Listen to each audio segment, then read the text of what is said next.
Hey everybody, good morning. How's everybody doing today? We're gonna start right off the bat.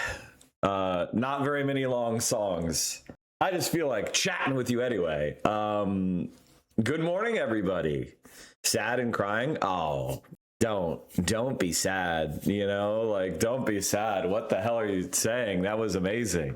I'm so proud of our Wisconsin comrades. I'll tell you what happened. I think it's relatively comprehensible, which is just Fran was on her own. And I don't care what movement you're from, you're not gonna win on your own. You just can't. Wisconsin DSA punched so much above their weight. And they just couldn't do it by themselves,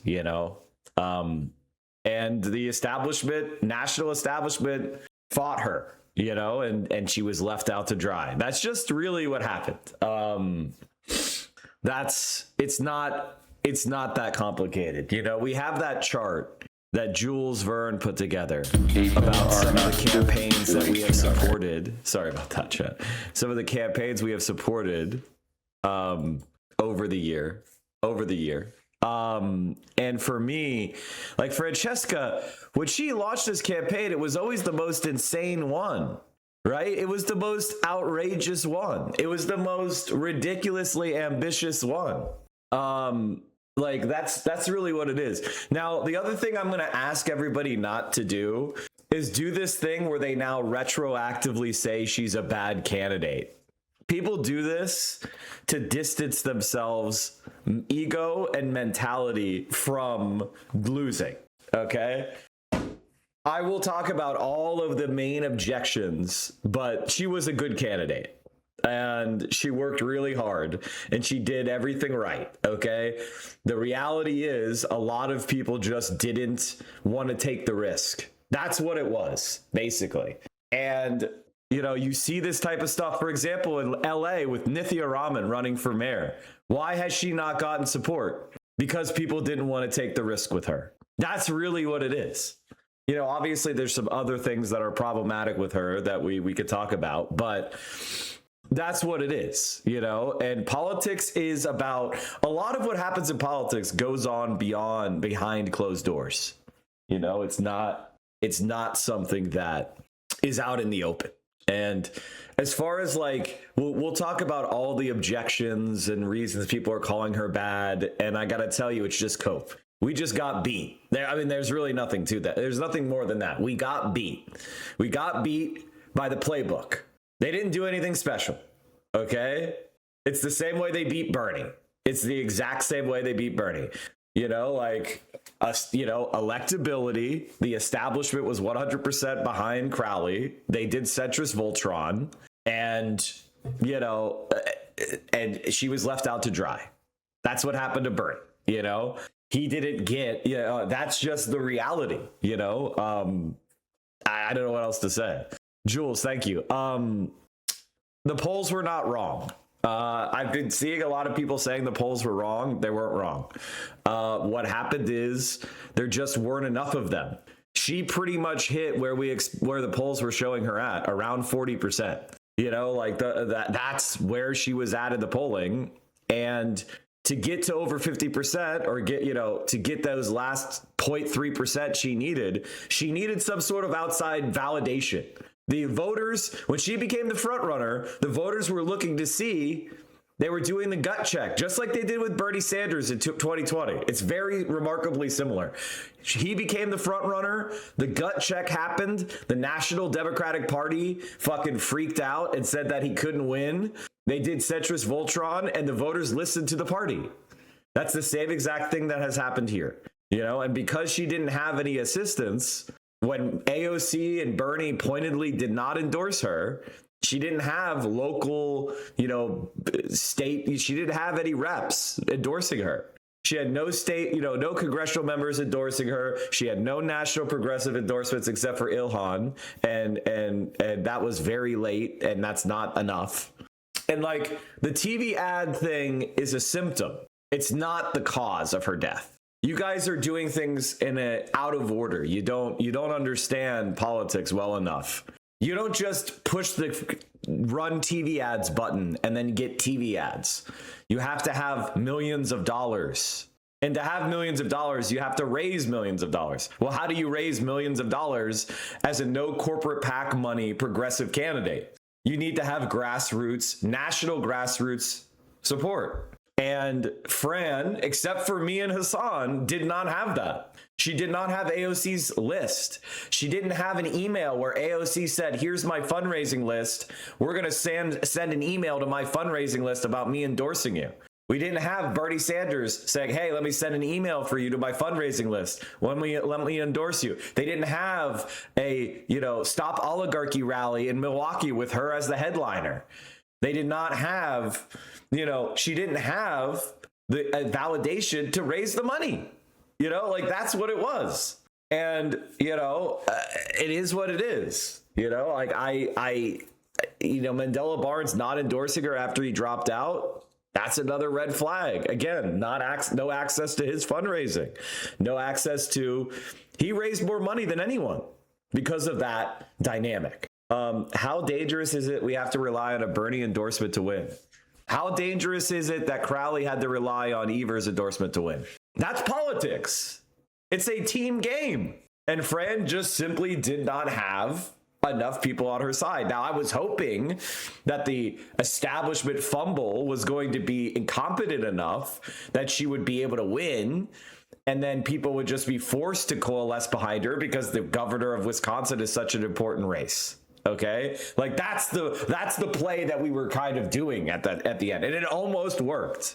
But unfortunately for us, she didn't get any late help. There was a moment when she was the prohibitive front runner and the political operation that she had was just not able to get endorsements. That is why. And it's very similar to what happened with Bernie. After he won New Hampshire, after he won Nevada, he didn't have the political heft to get Elizabeth Warren to drop out. He didn't have the political heft to get even people that are supposedly nominally allied with him to endorse.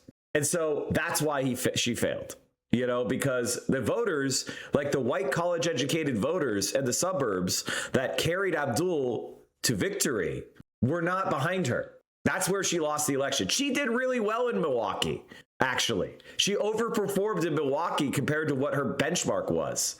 She, that number was good enough to win had she done well enough with white college educated voters, and she didn't.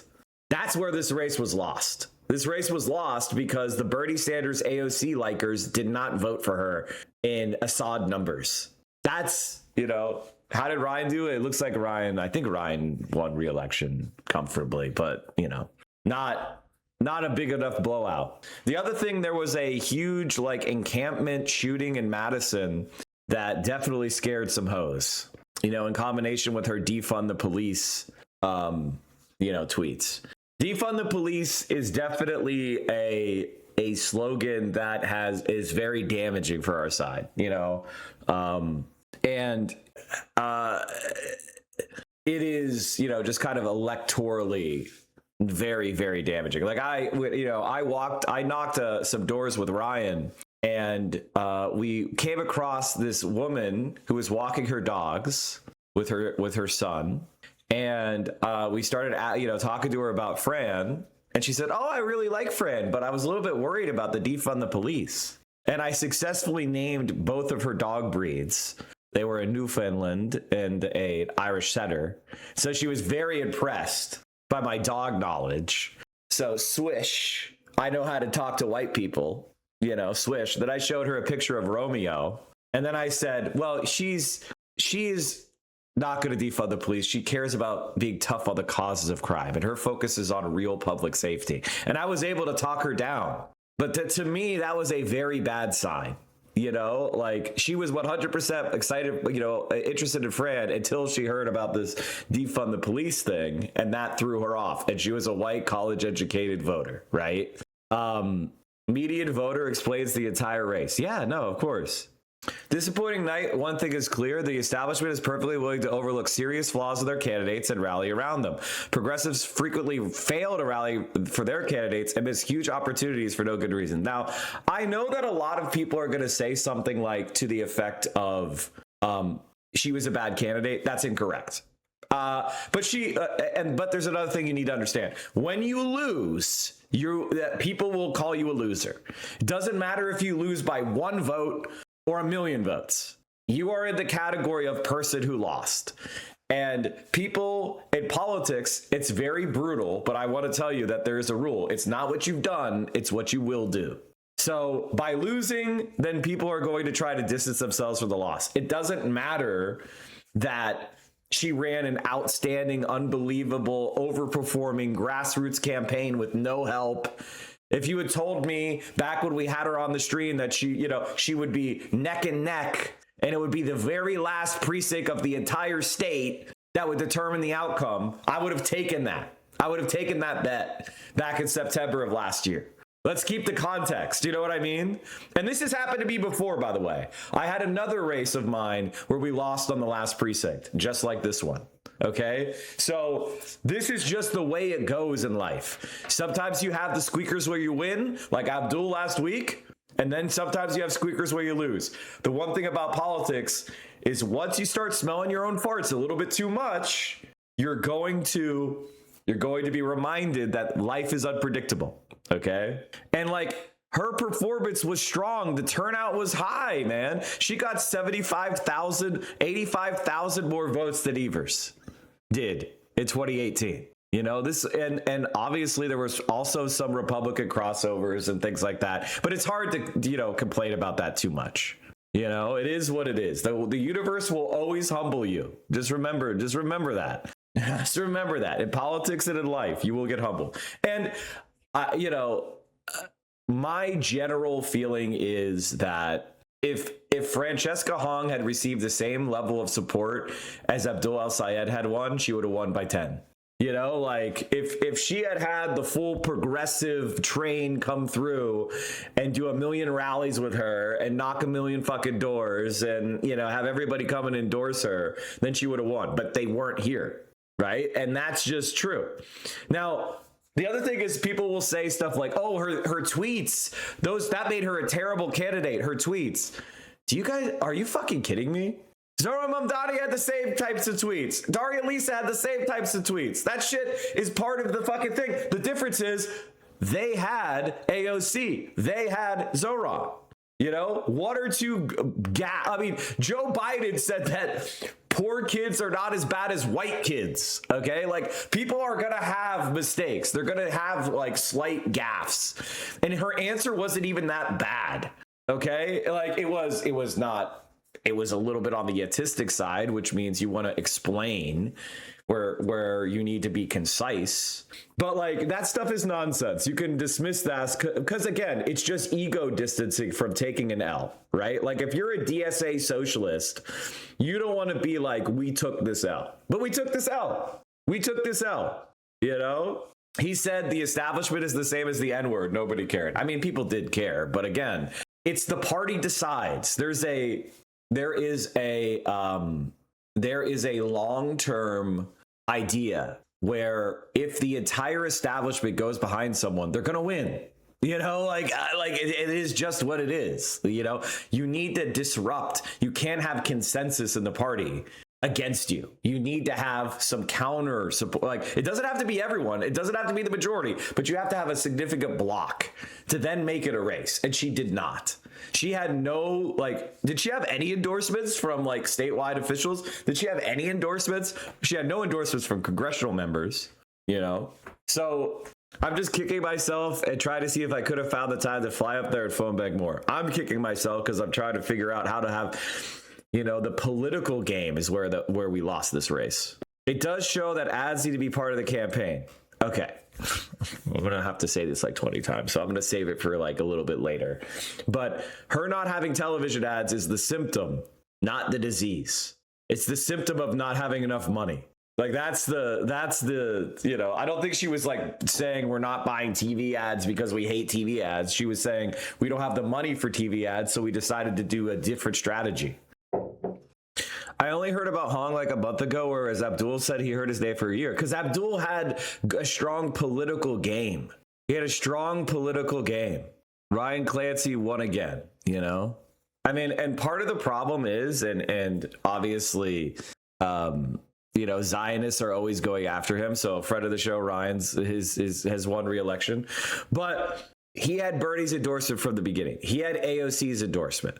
You know, he had all the DSA reps who were elected came out and campaigned for him, right? You know, like they were very clearly comfortable with his race, whereas with Hong, they were not.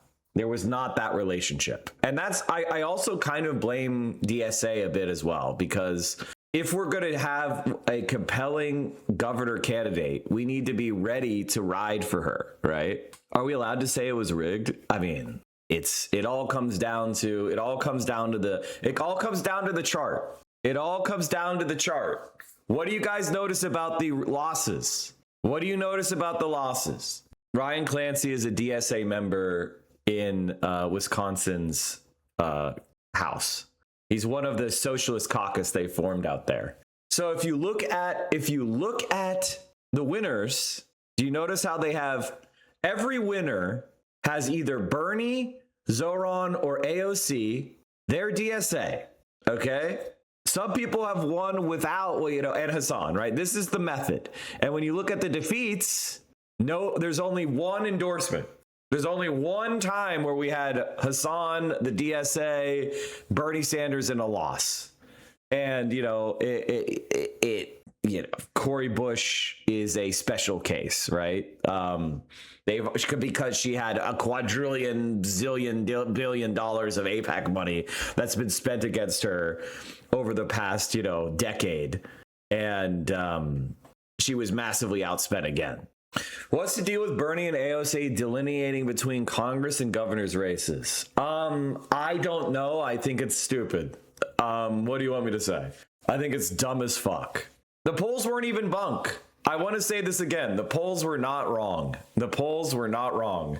All that happened is people consolidated around the non-Fran candidate. They did centrist Voltron. That's what it was. And because AOC and Bernie didn't endorse, a lot of white college educated voters, they said she's not electable. There was a lot of progressives who voted for Crowley. There's no doubt about it. Like, there is no doubt about it. A lot of progressives voted for Crowley. He ate into her base. Like, that's just why he was able to win. Okay? Like, and he was able to win because people saw, they were paying attention in the last week, and there was a gut check. Fran was the front runner. There was a gut check. And then they saw AOC not endorsed. They saw Bernie not endorsed. They saw her stumble over, the tweets. And then, you know, Evers went around saying she can't win. And there was no one saying, yes, she can. She will win. So that's it. You know, a lot of progressives who locked in, and they said, well, Crowley is the more electable candidate. They don't want to go back to living under a Republican governor. And it's hard to blame them. It's hard to blame people, you know, like I get it. Like, Fran had a great platform. I think her campaign massively outperformed. But when you're left out to dry, you're left out to dry. I can confirm from what I'm seeing from friends in Madison and Milwaukee, there's a lot of people who liked Hong better and fell for the electability. Again, if Bernie and AOC were rallying with her, she would have had some mega gigantic rally, and everybody would have been like, oh, we love AOC and Bernie, and they're saying she can win, and they're behind her. I would vote for her. But because she didn't have that validation, she wasn't able to win. And like, look at some of these races, you know, Donovan McKinney, Abdul El Sayed, Daria Lisa, Adam Hamaway, like all of these races, these tight wins that we pulled off this year. It's because they had a validator. For Daria Lisa, it was Zoran. For Donovan, it was Bernie. For Abdul, it was Bernie and AOC. And DSA may not have endorsed Abdul, but he got the support of DSA. The DSA traveling circus showed up for Abdul. It did not for Fran. The New York City DSA did not show up for Fran. That's just true. Like, you know, they did show up for Abdul. In what way is the Dems consolidation behind Crowley distinct from the consolidation behind Stevens and Abdul's race? You think the AOC Bernie endorsements are the critical difference? Yes. Abdul won by 1.3% and Francesca lost by 0.4%. I think Bernie and AOC's endorsement is worth a percentage or two. She lost this race in the white suburbs of Milwaukee. Like, that's where she lost it. The white college-educated voters of Milwaukee in the suburbs, that's where she lost. She performed well enough in Milwaukee City. She slightly underperformed in her home area in Madison, which was a little bit weird. But overall, I'd say the biggest failure was in those white college-educated suburbs of Milwaukee. How could Crowley win while slurping off data centers? Because Evers said that he can win. It was a 0.4% race, guys. This was the last precinct of the state. You know, like this is not some sort of blowout.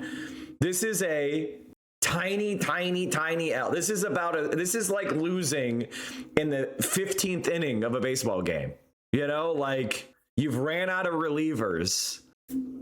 You know, like it is what it is. And the answer of why didn't she win is she was left out to dry. Like, what do you want me to say? And like, ultimately, you know, my general feeling is I feel like she should hold her head high.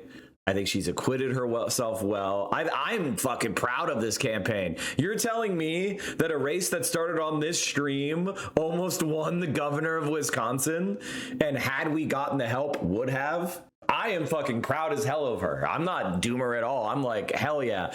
And when they did this race, it was fucking nuts. It was fucking nuts.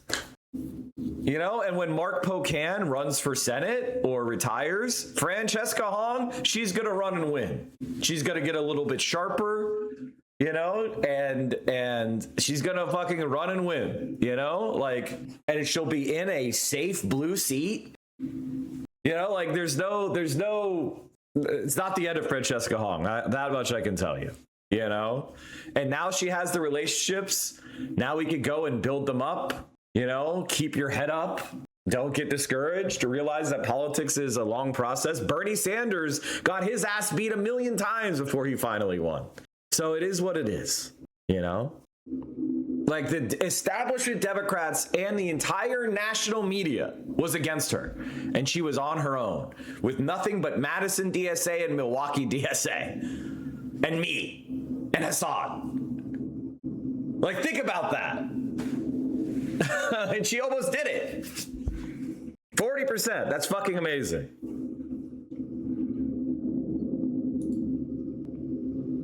I'm incredibly proud of the race we ran. Our team campaign clean, our souls are intact, and we made really meaningful change for the progressive movement. 100%. 100%. You know, this is something that I think a lot of people, if you're on the left, like myself, I need you to know that this is just the way life, this is the way it goes sometimes.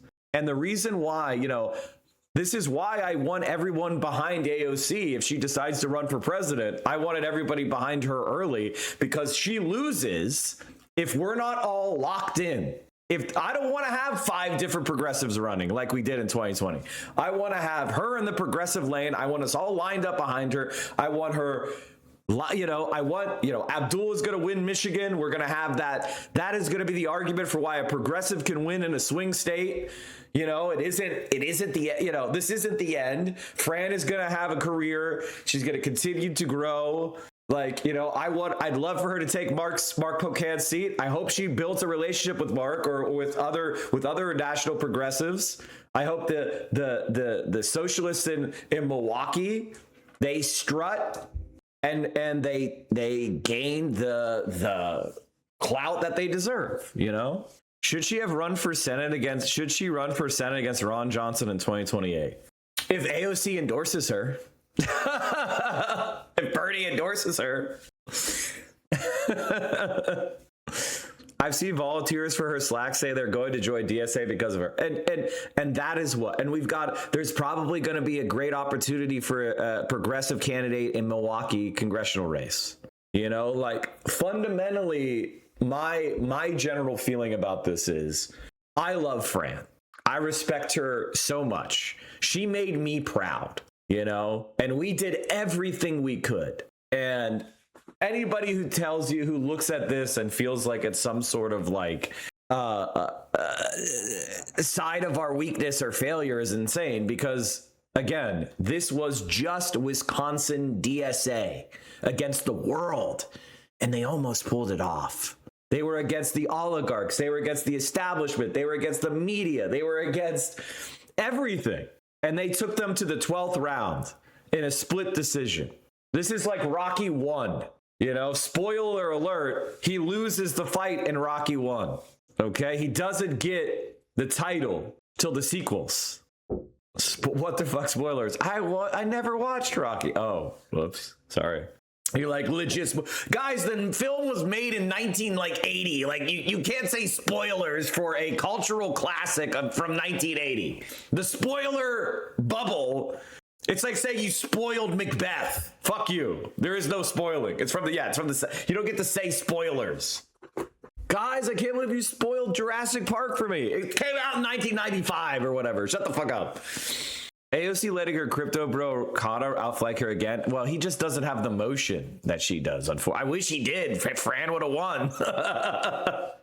You know, I would love to do a post-mortem with the staff of Fran's campaign if they're up for it, because I'm a very experienced campaign professional myself. Well, not very experienced, but reasonably experienced. And, you know, I could sign NDAs. I don't care. It doesn't have to be about my stream. I'm just curious. I want to learn more. I was so fucking close, I feel tilted. You should. This is a sign of our failure. The figureheads of our movement were unwilling and capable of lending critical support to the moment when it needed it. This needs to be recognized, as to the movement when it needed it. This needs to be recognized as a failure at the movement level, and something tangible needs to come out of it. I completely agree. I think part of it is a lack of confidence. Okay, like part of it is like they didn't want this test. You know, like they didn't want Fran to be the person who tests the idea of a DSA statewide in a swing seat. They didn't have enough confidence in her. So they kind of fucked her, you know, because they, you know, and you could say, oh, it's because she was a weak candidate. That's nonsense. She did fine in the debate. You know, she ran a strong campaign. She motivated a lot of volunteers. What she was missing was the help that everybody needs to win. Look at the people that lost races. Kat Abou-Ghazaleh, Shoykot, Hartzell Gray, Francesca Hogg. They did not get that national support. You know, Cori Bush is a special case. She's an outlier for a lot of reasons. I don't want to pile on her, but her reputation is destroyed in St. Louis from literally $50 million of AIPAC money. People have a negative opinion of her in St. Louis. It is what it is. You know, she lost because the voters just rejected her. And it has nothing to do with the policies. There was a poll done in her district and AOC was like plus 56 approval and she was negative 25. Like, Rose genuine statement on Francesca Hogg. I appreciate that Democrats can have a difference over single-payer healthcare, free childcare. Positive data says that other issues Francesca Hogg fought for. But caricature and label candidates based on a few statements is not a politics I believe in. I've known Fran for years and remain proud to have supported her. She's a daughter of Korean immigrants, a single mother, a small business owner of a restaurant who struggled. As an Asian American, she had to fight for a seat at the table of our party and country. Nothing was handed to her. As a son of immigrants, I grew up watching the Ohio State-Michigan football game during Thanksgiving weekend. We did not have a lot of extended family here since both my parents are immigrants, so we would gather other Indian American aunties and uncles for Thanksgiving in Lancaster, PA, at the Sudan's home for years. It was one of my favorite childhood memories. I believe in an America where we extend each other some grace, where we try to understand each other's stories. I'm all for spirited debate on issues and even electability, but I categorically reject the idea that the Democratic Party must play the same name-calling games as Trump, reducing people's identity to labels for political games. This country cries out for moral leadership. We want to rise above division. Let's start to provide. I mean, I completely agree. I mean, obviously, I think that Fran is a talented politician, and there's no doubt about that. Anyone saying she's a bad politician is just lying to you. It's embarrassing. You don't need to do this. I would rather you be mentally strong enough to just look into the camera and say, yeah, we took this L. You produced Lancaster wrong? No, I didn't. Shut up. Lancaster. What was I saying? Won't the Democratic Party of Wisconsin try to eliminate the socialist bloc now? I mean, they're always trying to. They're always trying to. But we have multiple people, guys. AOC is doing everything in her ability to make her race for president harder by pissing off all her possible allies by vanishing like Avatar when we need her most. Her political instincts advisors are horrible. She should seriously get someone like Shoycott running a strategy for her again if we hope for her to do well in the presidential race. I wouldn't go that hard. Here's my general feeling. The number one thing that you cannot do in politics is become bitter. You need to learn how to take an L, and you need to learn, how to grow, and you need to know how to do a real autopsy that's not just pointing the blame and the fingers outward. You need to learn how to go like, she ran a good campaign. She lost on electability. She didn't have electability because she failed to have peer validators. Lacking peer validators made it difficult for her to fundraise, which means that her paid advertising was less than she wanted. And because she wasn't able to do paid advertising, people also interpret that as an electability question. Like, not being able to raise money when you're the front runner for a long period is a bad sign for electability. Like, and again, I think she was perfectly electable. Had she had the support of national progressives, she could have used their lists. She could have, AOC texting you saying, please support Francesca Hong would have raised her millions. Okay. So, does that mean that it's AOC's fault? No, it just means that these politicians they're trying to make these decisions, and they know Abdul. They believe in him. They have relationship with him that go back a decade. He is a talented communicator. They understand how hard it is to win, and they want to put their eggs and put their money and their support on people they believe can pull it off. And I got to tell you, I think Abdul is a stronger candidate than Fran. It doesn't mean that I hate Fran. It just means that in the grand scope of all the factors that come into a candidate, he is incredibly strong. It's not that she's weak. He's just incredibly strong. And if we're going to do something risky, like run a really progressive person in a swing state, we want to do that with the best possible candidate, right? Because if we're going to fight back against this electability, we need to have the strongest possible candidate taking that first shot. That's what it is, okay? That's what it is. And you're never gonna win with no, just onward and upward perfectly with no struggles. Like, come on. I am fucking proud of this, and the Mike from PA bump is real. Like Claire Valdez, Donovan McKinney. These are Mike from PA heads who have won seats in Congress. Do you understand that? Do you understand that? Abdul lost when he ran for governor. Yeah, like we have Mike from PA heads who are going to Congress. I've got multiple mutuals going to Congress. I've got like 7 mutuals going to Congress now from this cycle. Like, we are killing it. Like, let's understand that, this was a race. I think part of it was as well, and you guys can be mad at me for saying this, is the Mandela Barnes effect. I think Mandela Barnes also really fucked it up, because now that's a flawed candidate, right? I think he kind of served as a blocker for Fran in a lot of really important ways. Like, he had those relationships with AOC and Bernie, but they also knew about his like scandals, but he also had the lists. So he was taking a lot of money that, should have gone to Fran. And then he didn't endorse when he dropped out. And she said, like, well, I'm not sure I want his endorsement, which was, again, why? Because he has scandals.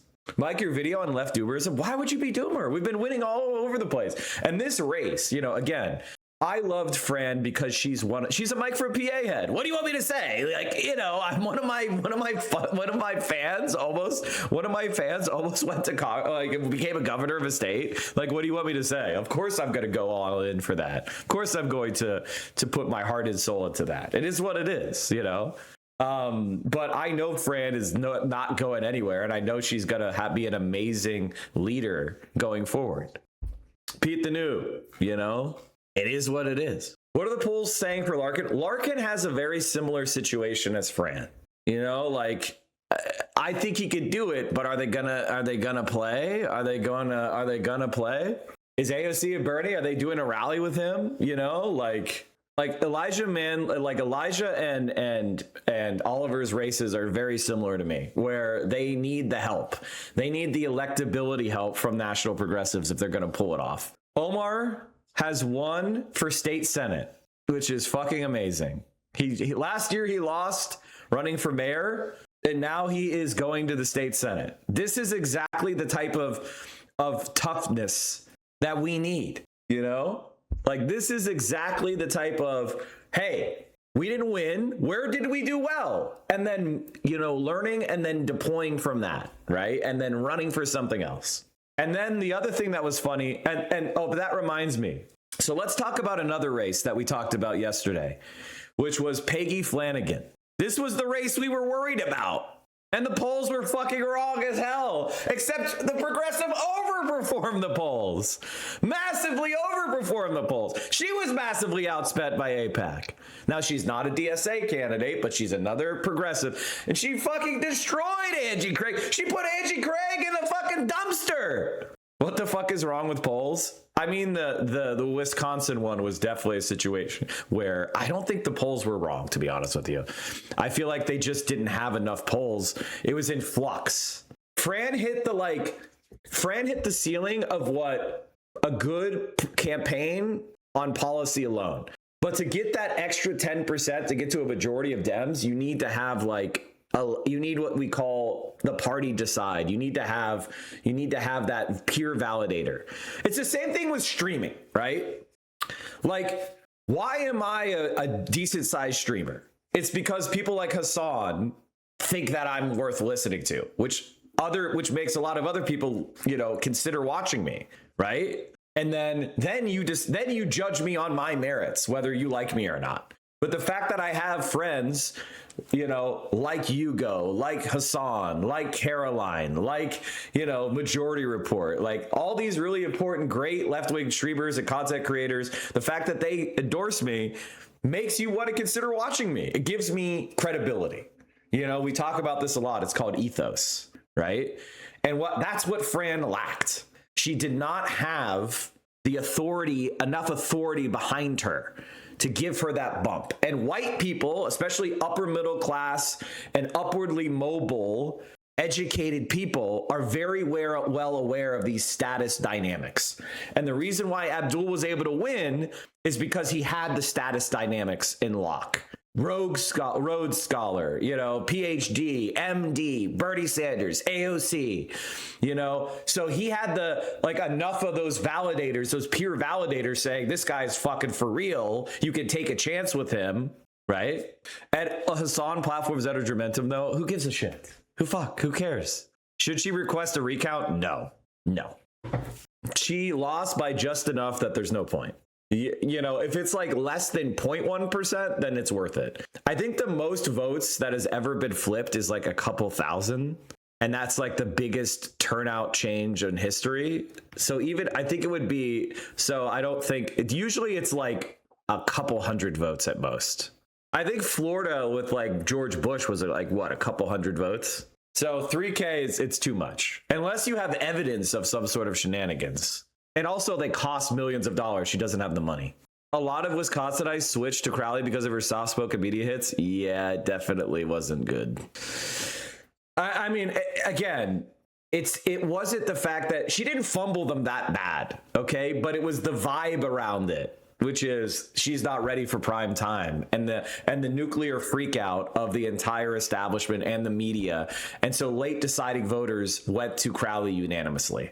Is that fair? No. Is he ready for prime time? No. Is he a better candidate than her? No. Is he a better speaker than her? No. But he had the peer validators. He had the media validators. He had Evers in his pocket, right?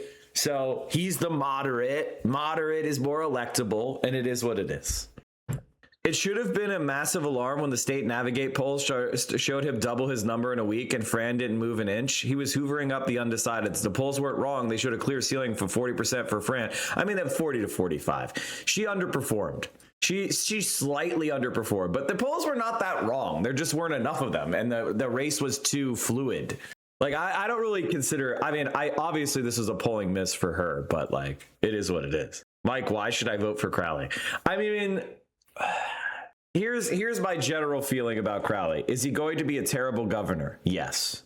Is there a possibility for some good things to happen under him that will definitely not happen under Tom Tiffany? Yeah, also yes. So I would vote for him based on the fact that Tom Tiffany is a literal Nazi. Is Crowley terrible? Yes. Should you vote blue no matter who? If we're going to argue for it for Abdul, we have to argue for it for him. You know? Also, he's a governor, so he's not really involved in foreign policy. So I'm happy to say vote blue no matter who, as long as you also say that about Abdul, you know? The thing about us is they have to, the establishment has to win every time. We just have to win once. That's the power of radical politics. They have to win forever. We only have to win once. And, you know, so the other thing is like Peggy Flanagan, she was the other progressive running. Now, she wasn't DSA. Again, Fran was the most radical person to ever run for a statewide office in American history. I mean, going back to the 20s, all right? This was the most left-wing candidate that we've ever had for a statewide office, all right? So this was a historic opportunity. Does it suck we missed? Yes. But it doesn't, like, the idea that the left is like reeling or something is nonsense. She took the establishment to the fucking mat. They had to get their split decision. It went to the judge's scorecard. Deep was saying that polls made people nationally be confident about the race and not go all out to help, which I agree. I mean, yeah, maybe.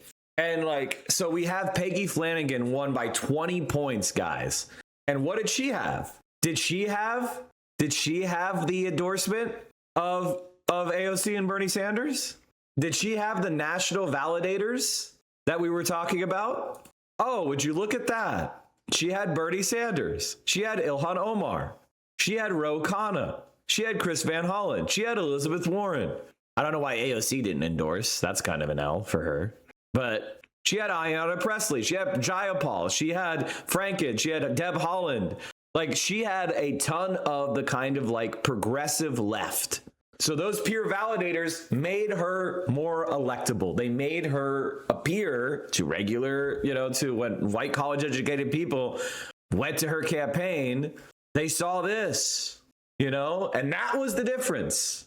It's frustrating for people to say the movement is dead. The only people that think that this like Fran performance is some sort of huge L are people that hated us and are lying they're trying to spin. The entire establishment and the sitting governor, who has like a gargantuan approval approval level, barely were able to put down someone who had no support outside of her own local DSA. I need someone to leak AOC's internal endorsement requirements. Oh, that's funny. You think that there's some sort of like articulated rationale? That would be wrong. It's vibes. There was a poll last week where Peggy was down by 1 point. Yes. There was a poll last week that had Peggy Flanagan down 1 point and she won by 20. What lessons would you take away for similar state legislative races? You mean governor's races, which are not... One of the things that I don't think people understand is that the governor's race is an extremely difficult race. I would consider it to be extremely high difficulty, even more than running for Senate, because it's both intensely geographically centered, but also very important. And oh, did I F or am I still back? Am I back? No F on my side. I'm here. I'm good. Wait, what? And like, Republicans can win in Vermont for a governor's race. Just so you understand how the dynamics of a governor's race are really weird. I don't get AOC not endorsing her though. She might lose. I think they didn't endorse her because it's not that they didn't think they would work. I think they believe that it would. Like that's the truth nuke. I think they were worried that she would be a weak general election candidate. And I disagree, because I think it's going to be a gargantuan wave year, and that they're being way too risk averse. And I think they're totally wrong. And I think that having a governor in our pocket that's DSA would be way better for the narrative going forward than whatever fear they are being ruled by. Hong was also a surprise candidate to them, so the lack of connection to her made them have cold feet. Oh, 100,000% correct. With being more privy to internal information on Hong's campaign, I feel the online narrative as why she lost is not completely true. Wisconsin DSA will have to do a rigorous autopsy, so I'm probably going to hold off on talking much about it to respect that in my comrades. I would say that, again, the problem is that a governor's race is gargantuanly ambitious. You know, like it is not... It's not like a member of Congress. It's not even like a senator. It is, you are literally taking over a state and the state party, and you have to, you have to appeal to an entire region that includes, rural and exurban and cities and suburbs. Like it is a, it's a different ball game. And the fact that Fran was able to take this fight to the wire is absolutely insane. Could it also be that the Democratic Party are worried that AIPAC will just 100% only support Republicans if too many progressives win? I mean, yes, but that would probably be a good thing. I was on the fence about AOC, but now I really can't trust that she'll be strong and decisive enough to do half of what must be done if she's put in the White House. I think that everybody is kind of emotional. I mean, I'm very emotional as well, and I get it. But the truth is that there are races that go you're gonna forget about this race, guys. You're gonna forget about this race, and it's not because Fran doesn't matter. It's just there's so many. AOC is why Zohran Mamdani won the election, and Zohran Mamdani is leading a rejuvenation of the opinion of socialism nationwide, especially among younger people. We're winning races, we're losing some heartbreakers because we're the challengers, we're the insurgents. We don't hold the citadels, we don't hold the fortresses. It is what it is. And sometimes they're gonna make errors. In fact, they're gonna make errors often. I've made an error or two this cycle. It happens. No one is infallible. The world is constantly shifting. I'm sorry for all the crap you're getting for losing one race. Oh, that doesn't matter. It does. Who gives a shit about that? Do you understand how desperate they've been to try to give me an L? And this is the first one they can give. Oh my God, your friend who announced it on their governor's campaign on your stream didn't win their governor's race, and they lost by 0.4%. What a loser. It's like, what? I'm Mike from PA. I'm not even Mike from Wisconsin. Like, what are you saying? It's like, this is literally a huge W for me. What do you mean? Like, Hasan and I are fucking able to just take a candidate and pump them some money and some volunteers and make them fucking competitive for a statewide election in a swing state. This is a fucking huge W for me. Who gives a shit? How many mistakes do we allow to slide before we correctly question their intentions or capabilities? Real question. I would ask you to not engage with life in such Manichean ways, is what I would tell you. I get it. I'm autistic too. Machiavellian? No. Manichean. Manichean. Yeah, whatever. This is what I mean. So basically it means that you think that the world is like black and white. It's just a fucking pretentious way of saying you think of the world in black and white. That's all I'm saying. I'm just using a 1600 SAT word. what I'm trying to say is like, I frequently disagree with AOC and Zoran on tactics. Some of the times I'm right, some of the times they're right. You know, like if one mistake was enough for me to be like, fuck these people, I'd have to jump off you know, I'd have to mine straight down in Minecraft myself. I make mistakes. What the fuck? What are you trying to say? No one's perfect, you know? You know, the calculation is this. You know what the calculation is? They don't know Francesca Hong. They don't know what other shit she has in her closet. They're fucking burned from Graham Plattner. They were worried about her electability. You predicted 60 for both Abdul and Fran. What's the reflection there? Oh, I mean, the first is open primaries in swing states. That's number one. Number two, the races got hyper nationalized. Number three, and this is probably the most important commonality between the two. With Abdul, I think he did win by 10 or 15, according to with Democrats. I think there was a large number of Republicans who flipped over to vote against Abdul. That's number one. So I think my answer to you is, I don't think there's any like single unifying thing that you can look at, because then Peggy Flanagan outperformed the polls by 20 points. So like my argument that in this period, in kind of a general sense, progressives are being underestimated, I think is correct. But in these specific situations, if, you know, the Fran race was so fluid and so chaotic, which I made fun of yesterday, but is actually the correct way to look at it. I thought that she would consolidate as the front runner. She did not. That's literally what happened. So for me, she actually lost ground. I think she actually lost ground in last week. I think some Fran voters flipped off of her. I think she had like a really, really bad last 2 weeks. So when I made that prediction, I felt like it was accurate, but she had a really bad last 2 weeks. And again, I'm not blaming her. You know, I'm not trying to run her down. No offense to anybody in Wisconsin. I'm not trying to say that she's not amazing. I love Fran. I think she did a great job. But I think everything kind of conspired against her in the critical moment, and that was that.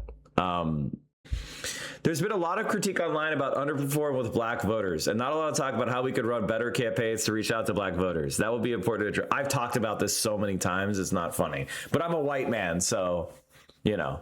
She had a massive national negative earned media, yeah. There was basically a gut check moment, and she did not do well. And again, not her fault, but she got sucked into the national media and they amplified stuff that wasn't even really a fucking scandal. And they manufactured scandals, you know? But the point wasn't even the content of the scandal. It was the optics of being rejected by, you know, the reasonable people. Not running her ads wasn't her fault. In order to run ads, you have to have money. Like, would you guys like me to explain how campaigns function? I wonder if this is even something that like you guys are even willing to understand. Okay, so basically, I was a finance director for many campaigns, and how do you raise money? How would you? I'm asking you, chat. How do you raise millions of dollars? If I came to your house with a gun and I said, we've got to raise $1 million this month, could you do it? My guess is the answer is no. And the answer that it's no is, I mean, maybe you could, right? How would you do it? You know, I don't know. I don't have the image. I don't know. Do I have the image on this computer? Did it download?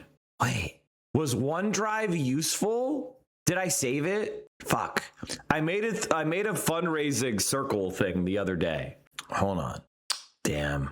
I don't think I have it. That sucks. Anyway, where I talk to you guys about love money, hate money, ideological money, and then access money. Do you guys remember that the wedding cake of fundraising?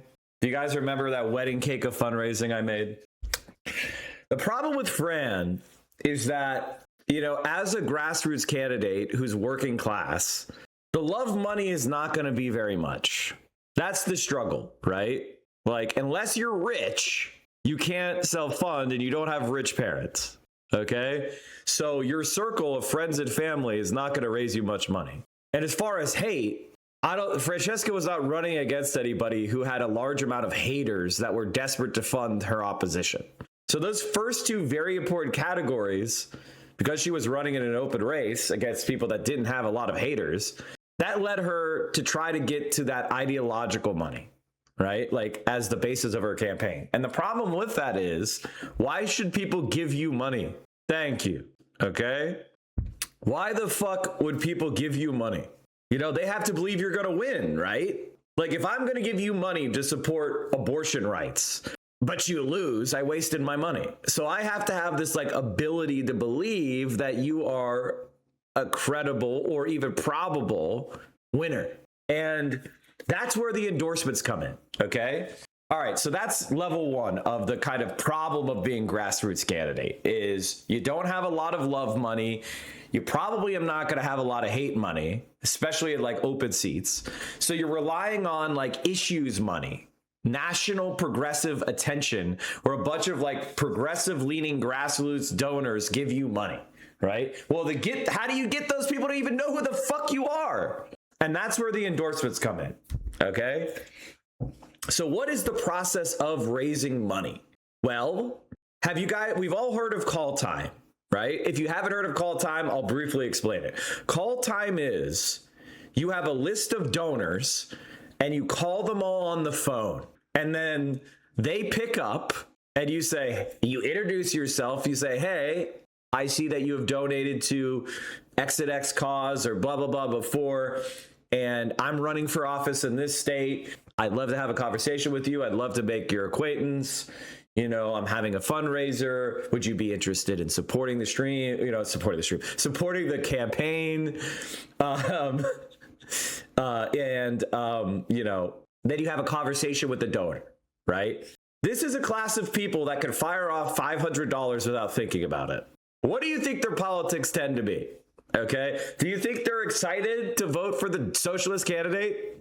So the pool of people that will fire off $500 off of an unsolicited phone call is relatively narrow. Unless what? Unless you're highly probable to win, unless you have that national name recognition, or you have made their issue a compelling one in your race, right? So when we're talking about fundraising for Fran, the reason why Abdul was able to raise all that money, right, is because he got endorsed by AOC and Bernie. And when he was endorsed by AOC and Bernie, that meant he was also fundraised by AOC and Bernie. AOC and Bernie sent out fundraising emails to their list for him. And we're talking about lists with millions of email addresses of proven supporters. Okay?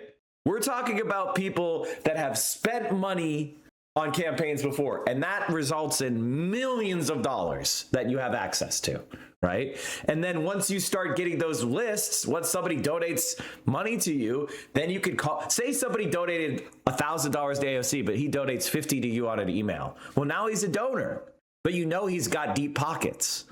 So you call him up on the phone and you say, hey, this is Abdul. I wanted to reach out and thank you for your $50. Your support is incredibly important. And I just want you to know that every dollar counts.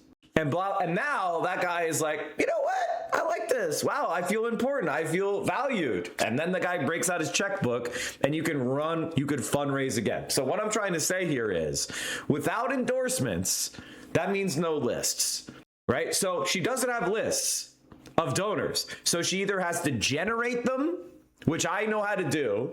I could generate lists myself, or you have to go and buy them, okay?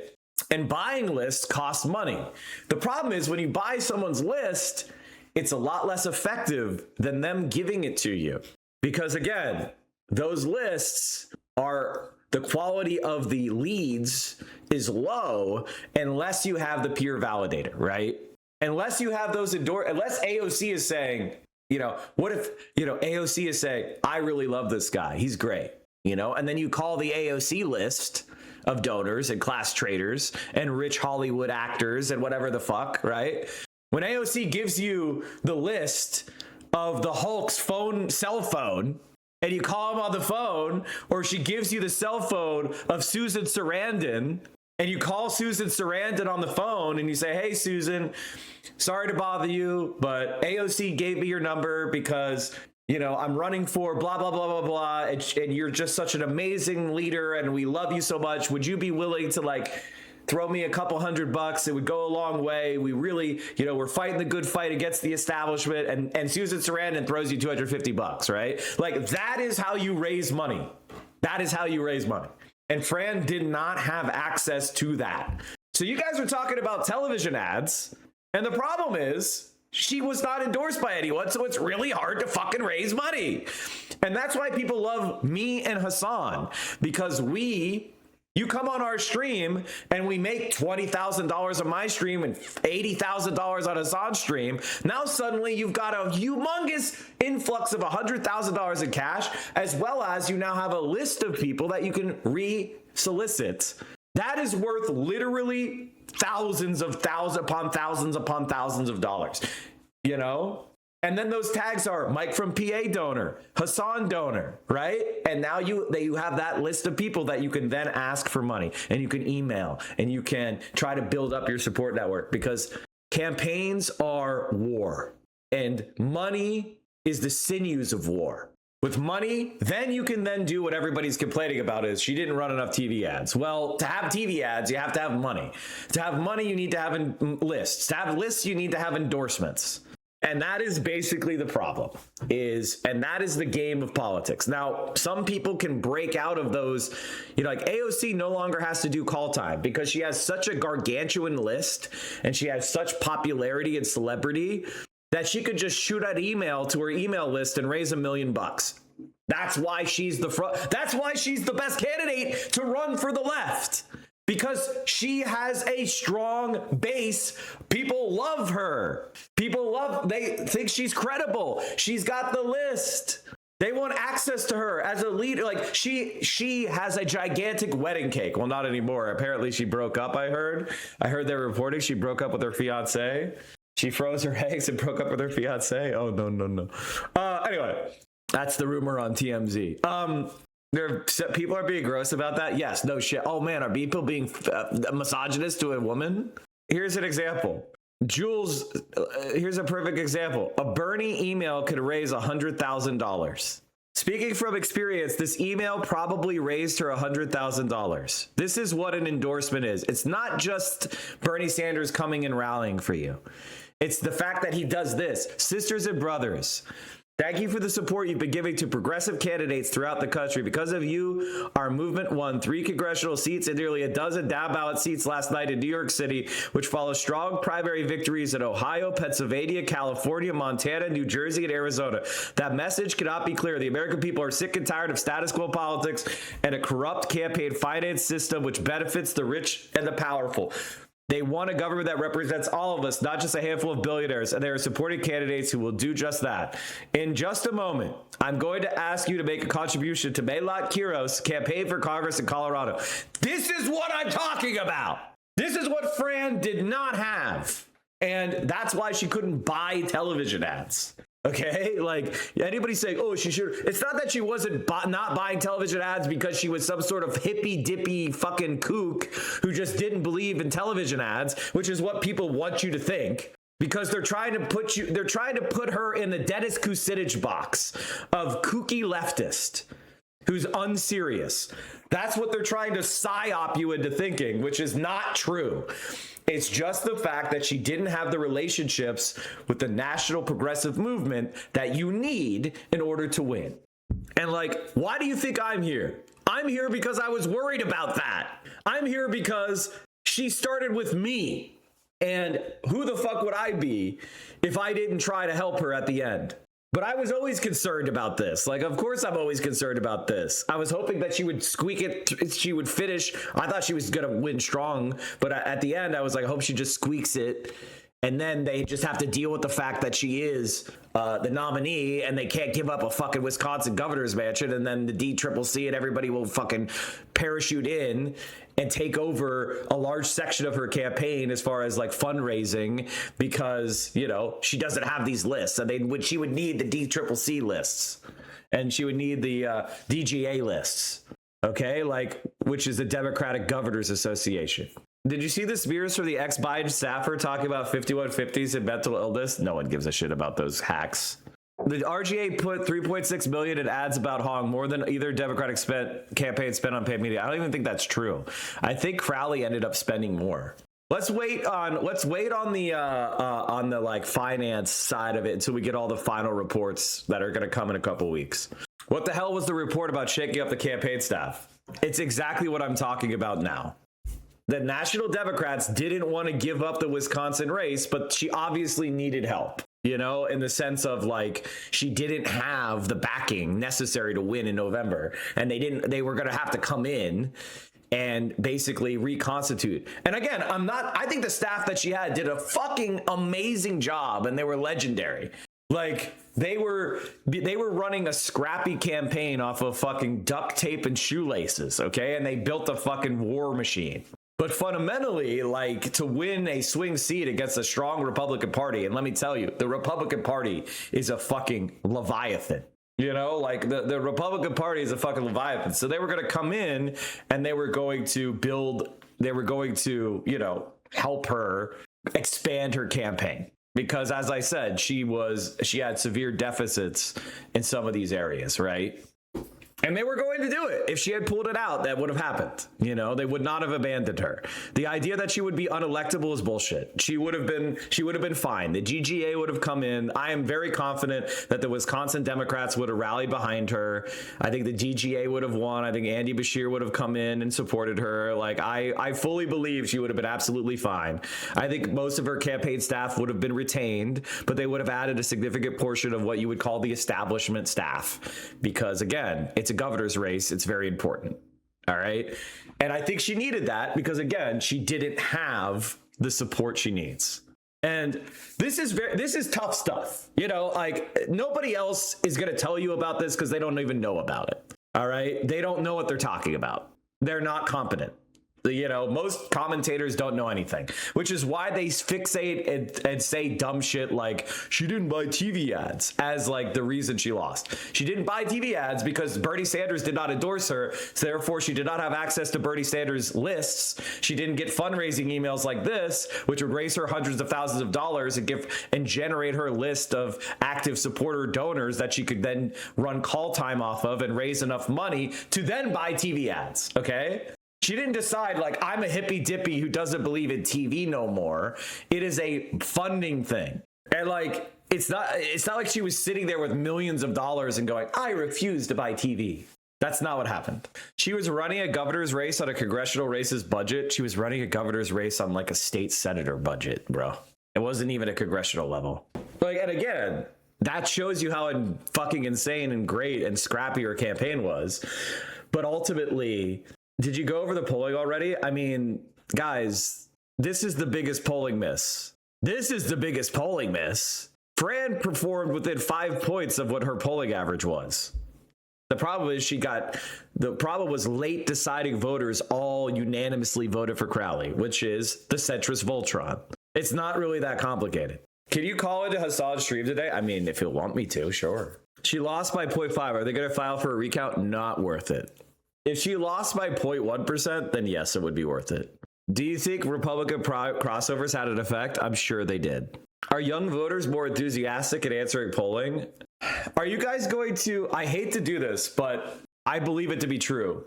I think in the case of Abdul, there was a lot of Republican crossover. I think in the case of Fran, it was a very, the last 2 weeks of the campaign were really bad for her. And she did not consolidate she did not get like basically any undecideds, you know? I think she also probably lost a little ground. I think some people that were supporting her in those polls probably voted for Crowley. I don't think the polls were off that much. I think in either race, I think the real problem is you had open primary swing states. Like that adds all sorts of factors. And the primary polling has always been problematic. Now I'll watch Hasan's coverage and I'll tell you what I think is wrong. They're like, oh my God, you're a famous person on television that I saw on TV, and now you're standing next to me. Yes, I will vote for you. That's literally it. It sounds unbelievably stupid, but there is a real blackpilling moment. I wouldn't put it that way. Again, maybe I'm just such an old head on politics. It's more like ethos. You know how I always go back to ethos, logos, and pathos, the rhetoric? If you're on television, that gives you authority and that gives you gravitas. If I know your name and it's against my will, that gives you legitimacy.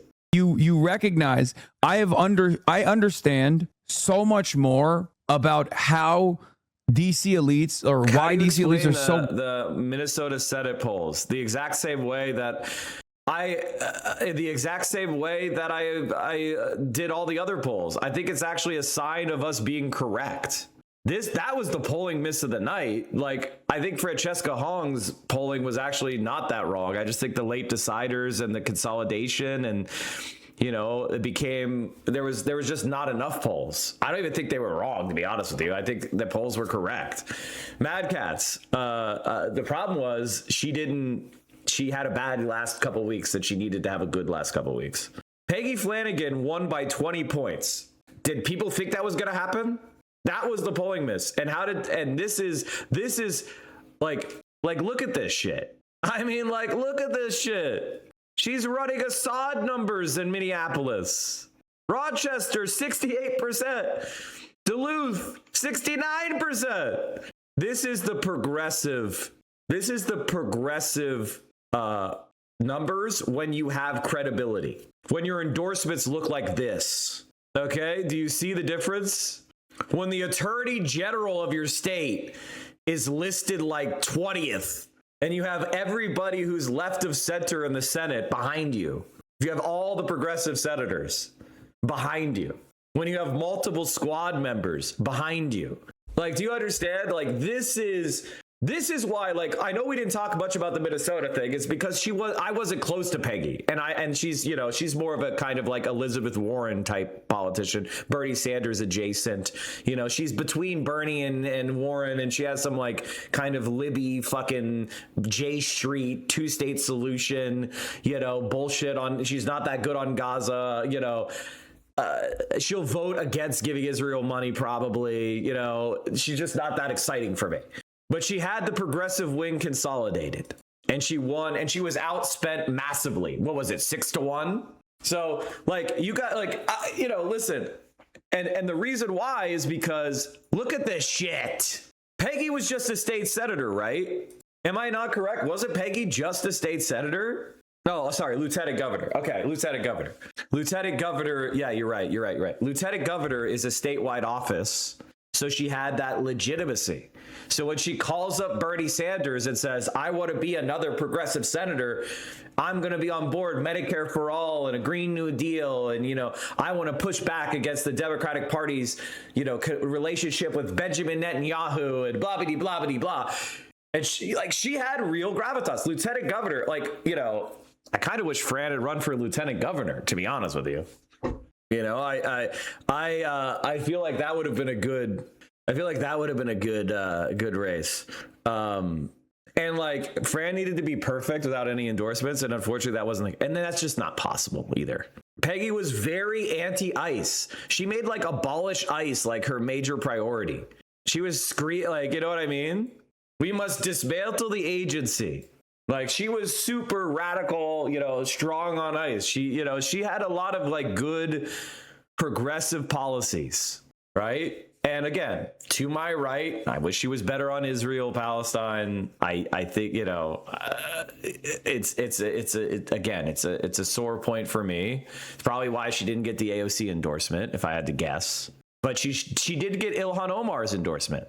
Don't let the spin on Francesca Hog's loss fool you. It's lame duck hunting season and electoral massacre of do-nothing political incumbents. More incumbent politicians were out of this cycle than any since 1970. 3 times more than the Tea Party, with more primaries to come. Yeah, we're killing it. We're fucking killing it.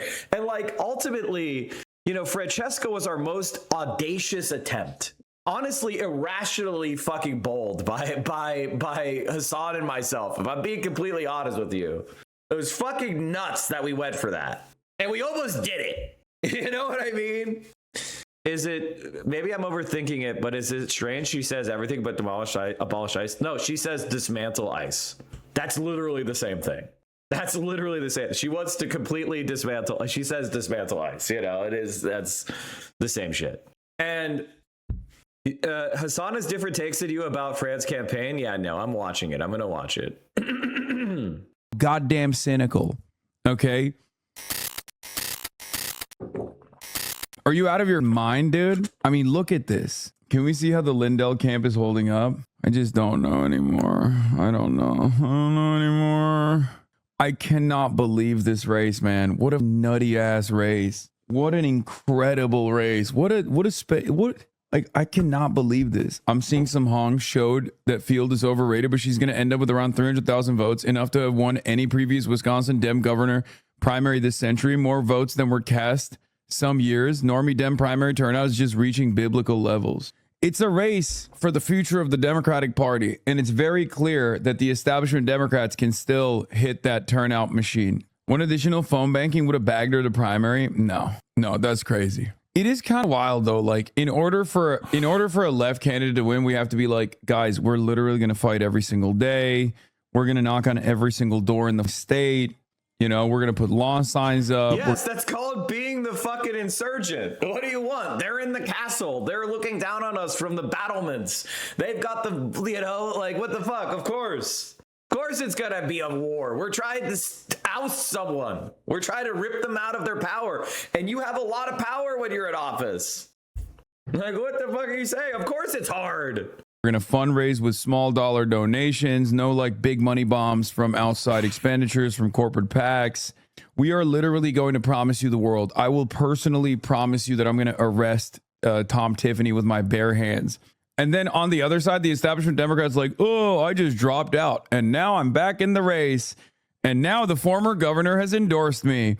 What's my argument? Electability. And every boomer's like, I will literally myself on the way over to vote, but I will hand with my last dying breath this absentee ballot that will go for the electability candidate.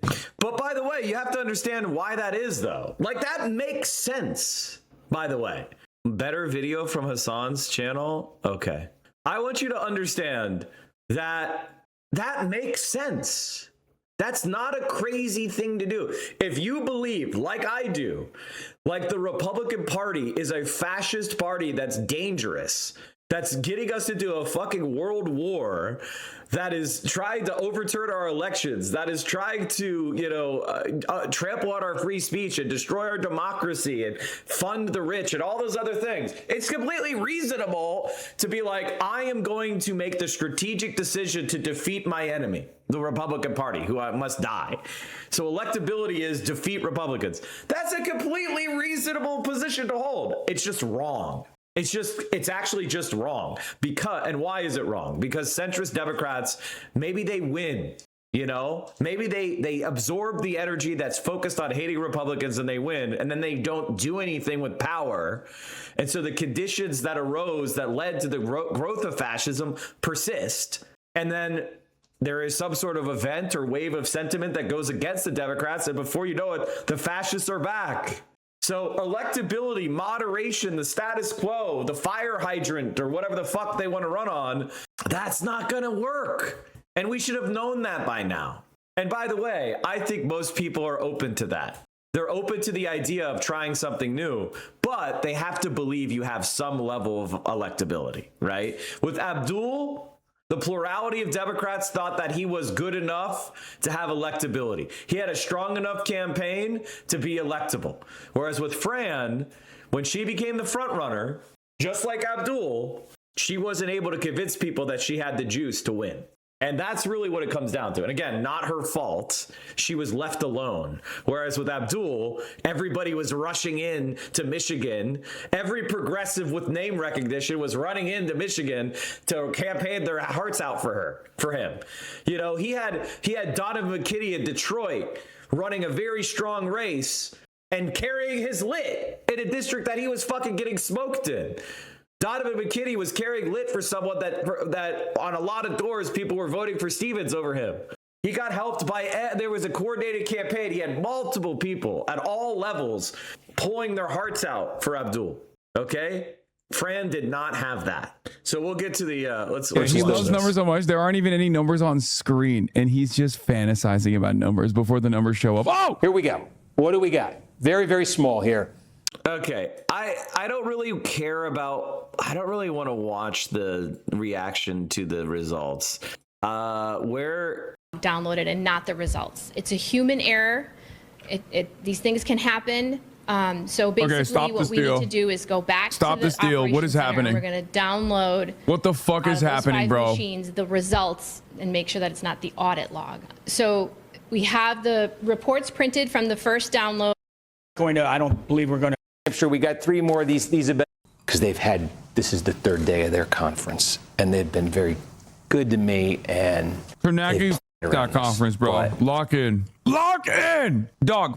We ball. Are you kidding me? This is election history in the making. Yeah, it's going to be a while there in Milwaukee. I hate ending it early. We have more next week. Florida, Wyoming, Arkansas. Please, I hope you'll. So now Fran runs for Senate. You know what I'd like Fran to run for? Mark Focan's seat when he runs for Senate. You know what I want DSA to run for? They should have run for some lieutenant governor. That's the thing. They should have had Ryan run for lieutenant governor. He probably would have won that.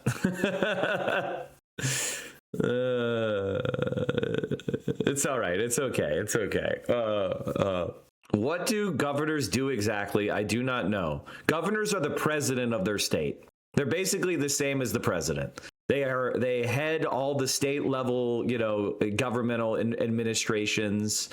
They sign laws or veto laws.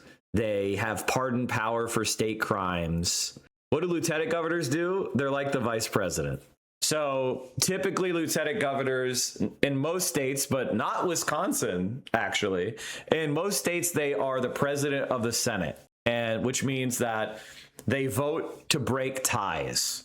So they are in both the executive and the legislative. They have a dual role, and they will break ties, but not in Wisconsin for some reason.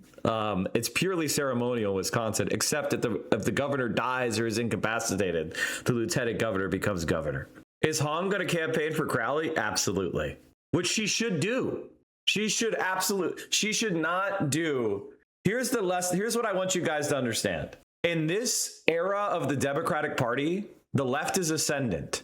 The thing that makes people not like us is if it seems like we are sabotaging the Democrats against Republicans. Okay? Like, they don't like that shit. When you are a team player, it makes people like you more. Also, it gives Fran the opportunity to keep raising her name recognition and keep practicing in front of the media and just get people to like her. Think about that. Think about the long term. It's like she lost. It is what it is. But there's going to be future opportunities. And because she had a close race and a lot of people like her, she should be out there. And she's in the state legislature. She wants to have a governor that likes her and that is positively disposed to her. So maybe she could get some laws passed. You know what I mean? She can, she needs to just keep building up her resume, and put herself in good position and take up the spotlight. And show that she's not a sore loser, and show that she is she could fight the Republicans, right? Is she staying in her state legislator role? No. I think she gave up her seat, but she can run again.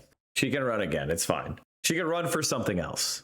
She vacated her seat and DSA lost that seat. I don't think they did. I think there's a DSA member who won, right? Isn't that what happened? I thought there were 3 socialists running. But not, so the one who was endorsed didn't win. Or am I wrong? The person who won joined DSA like a month ago. Okay. So a DSA member won. I think people are a little bit, from what I understand, it's not going to end up being a big deal that the person who won is probably going to join the Socialist Caucus. Maybe I'm wrong about that. Ryan, am I wrong about that? I think the person who won is probably just going to join the Socialist Caucus anyway. No, Mike, the person who won is a centrist. I thought they were a DSA member. I was just told they were. The winner in Fran's open seat is a socialist, and we're excited to welcome the first trans legislator in Wisconsin state history. Okay, I'm going to go by the socialist in office, Ryan Clancy, telling us it's not that big a deal. Okay? So you can tell all your DSA friends that it's fine and that they're excited. And that it's not that big a deal. Juliana losing is not that big a deal. Okay, move on. Are we good? Also, don't, like, you're spinning shit that makes the DSA look bad when it's really like we had a bumper crop of great candidates, you know? From what I understand, and I'm not trying to spill like internal DSA things, I think it was more like there was people fucked up the like nominating process, and Juliana was the only one who didn't. So she was the only one considered. It's not necessarily that things are bad. I guess, what is the advantage for Hong campaigning for Crowley? Has there been any concessions? It doesn't matter. I mean, yeah, she should get concessions. She should absolutely try to get some sort of like concessions, right? But, and this is the important point, it's about Fran not giving up politics, right? I don't want Fran to give up politics. I want Fran to, you know, line up for something else to run for, because she has that name recognition and she can, you know, get positive feeling from campaigning and be someone that they're all validating and you know, building up, and she can make more relationships, and there's no reason not to do it. Because if she doesn't, he's going to win, by the way. There's going to be a blue wave. Crowley's going to win. Just like Fran would have won. There's going to be a fucking blue wave. Crowley's going to win, unless there's some, you know, unless his really embarrassing tweets come out, which he has a ton of them as well. Omar Fateh just won a state senate seat. Yeah, exactly. He didn't give up. He kept, you know, pumping his legs. Yes, this is part of why we came close to a victory, but ultimately lost. I should never be the biggest surrogate of a campaign. Pocan or National Progs would have alleviated some of the electability concerns of Hong, which were overstated and outright weaponized in the last week blitz. Tightening comms is an easy fix for the general. Ultimately, the platform was good and brought historic turnout. There won't be a Republic of the governor's mansion, and I'm happy for that. That's exactly right. That's exactly right. You know, and it's the same thing. Like, me, you know, watching the campaign on my stream is both a you know, it's a flex for me, but it's also like, okay, you know, we also need to be a little bit stronger than just me. You know what I mean? Like, I feel like I have some motion, but I don't know if I have enough motion to Wisconsin to win the governor's mansion. Her new name should be Nira Tavern after she was slurring on a Stod's show. Oh, God. Basically, if I was DSA in Wisconsin, I would be going and looking at every municipality where Fran won and start looking for candidates for state legislature, state senate, you know, city councils, mayors. I would be looking for, you know, congressional race, you know, opportunities. Crowley is historically bland and going to get obliterated. He has so much baggage, and his rant about establishment being the same as woke, as where centrism is a woke one amalgam. No, he's not going to get obliterated. It's a fucking blue wave, guys. It's a fucking blue wave. Everybody's winning. And he's gonna get all the, you know, big dollar money he needs. He's gonna be fine. Thanks, Mike. I woke up so sad and upset about Fran. I mean, listen, it's 100% okay to be upset about Fran. I was very upset, and I am upset. I'm sad. I'm sad about it because I feel like it was a historic opportunity and it would have been a huge W. But again, it's not that big a deal. We have 1 million W's this year. I have like, what, 5, 6, 7 mutuals that are now going to fucking Congress. You know what I mean? It's like, oh, look, I've got a mutual going to the Senate. You know? Oh, I've got a mutual going to the House. Oh, I've got another mutual going to the House. Oh, I have got another. Oh, not Chris Reagan. I have another mutual going to the House. Oh, look, I have another mutual going to the House. Mike, I made this based on what you were looking for to see good opportunities. Yeah, sure. I'll look at that, but not right now. The problem with Crowley is he will definitely win, but underrun the national average by turning off independents and keep the legislature in Republican control, which, no, I don't know, no. Guys, we're going to have a devastating landslide this year. People despise Donald Trump. his approval rating is like swirling the drain. Like, obviously, ideologically, I want to be like, no, you must be progressive to win. But the truth is that the motherfucker is despised. Everyone who's not in the Trump cult is like pushing every button they can to get rid of him. And that's going to be every single Democrat. We might win Texas, for fuck's sake. We might win Iowa. We might win Alaska. Okay? Like, people are pushing every single fucking button. Mike, they're calling it a new curse. It says, am I supposed to see something here? Okay. Will it be dampened with Trump not on the ballot? Yeah, the Republican turnout will be dampened because the way Trump was able to win is that he built up the support of low propensity, non-college educated whites. All right. So those people like him. That's why Alyssa Slotkin won the Michigan Senate race, even while Kamala Harris lost, is because a bunch of low propensity, non-college educated whites showed up and bullet voted for Donald Trump and didn't vote down ballot because they didn't even care about the other races. They just said, I'm here to vote for my guy, Donald Trump. So all those motherfuckers are not showing up, and a lot of Republicans are fucking depressed. So they see how unpopular Trump is with everybody who's not in the cult. So they don't want him to campaign with them. So that's going to offend people. And that's going to have people not show up. And everybody is going to be like, this is like, people will yell at me and call me an establishment shill. But this is just my analysis is what I believe is the case. Even though Hong had a spending differential not as big as Abdul, is there any validity that Abdul had a stronger fundraising floor? What the fuck are you saying? Abdul was a million, quadrillion times better than Fran on fundraising. What the fuck are you talking about? I think he outraised her by like 14 times. The last 11 months have been one of the greatest joys of my life, traveling the state, meeting people in churches and dive bars and bike races and dance parties and in their homes, and hearing about what matters most to them informed every decision we made on the trail. We'll continue to inform the work we do and ask our supporters to do moving forward. This campaign was not about getting one person into office. It's about building a movement for permanent affordability and a government that puts working people first. Our movement is strong and the work isn't done. I am overwhelmingly proud of our team and the work that they have done to achieve that goal. Congratulations to David Crowley and his team. I fully support him and look forward to working with him to defeat Congressman Tiffany in November. I mean, obviously, right? Like, that is, of course, the right call. I really think she should run for Senate if she gets an AOC or Bernie endorsement. We should not allow Pocan to cruise to the nomination. He's mid at best. I mean, listen, I would say that if she could take Pocan's congressional seat, that would be a good move. I'm saying that she didn't have any floor. The ratio of her fundraising and competition was not as big as Abdul's. I'm pretty sure Crowley had a bunch of ads come in from like outside spending at the end. So I don't even know that that's right. I'll tune in. September 1st, Mass. We got that Ed Markey, Seth Moulton primary. Dude, hey, establishment Democrats can still hit that turnout machine. It is kind of wild though. Like in order for a left candidate to win, we have to be like, guys, we're literally going to fight every single day. We're going to knock on every single door in the state. You know, we're going to put lawn signs up. We're going to fundraise with small dollar donations. No like big money bombs from outside expenditures from corporate PACs. We are literally going to promise you the world. I will personally promise you that I'm going to arrest Tom Tiffany with my bare hands. And then on the other side, the establishment Democrats like, oh, I just dropped out and now I'm back in the race. And now the former governor has endorsed me.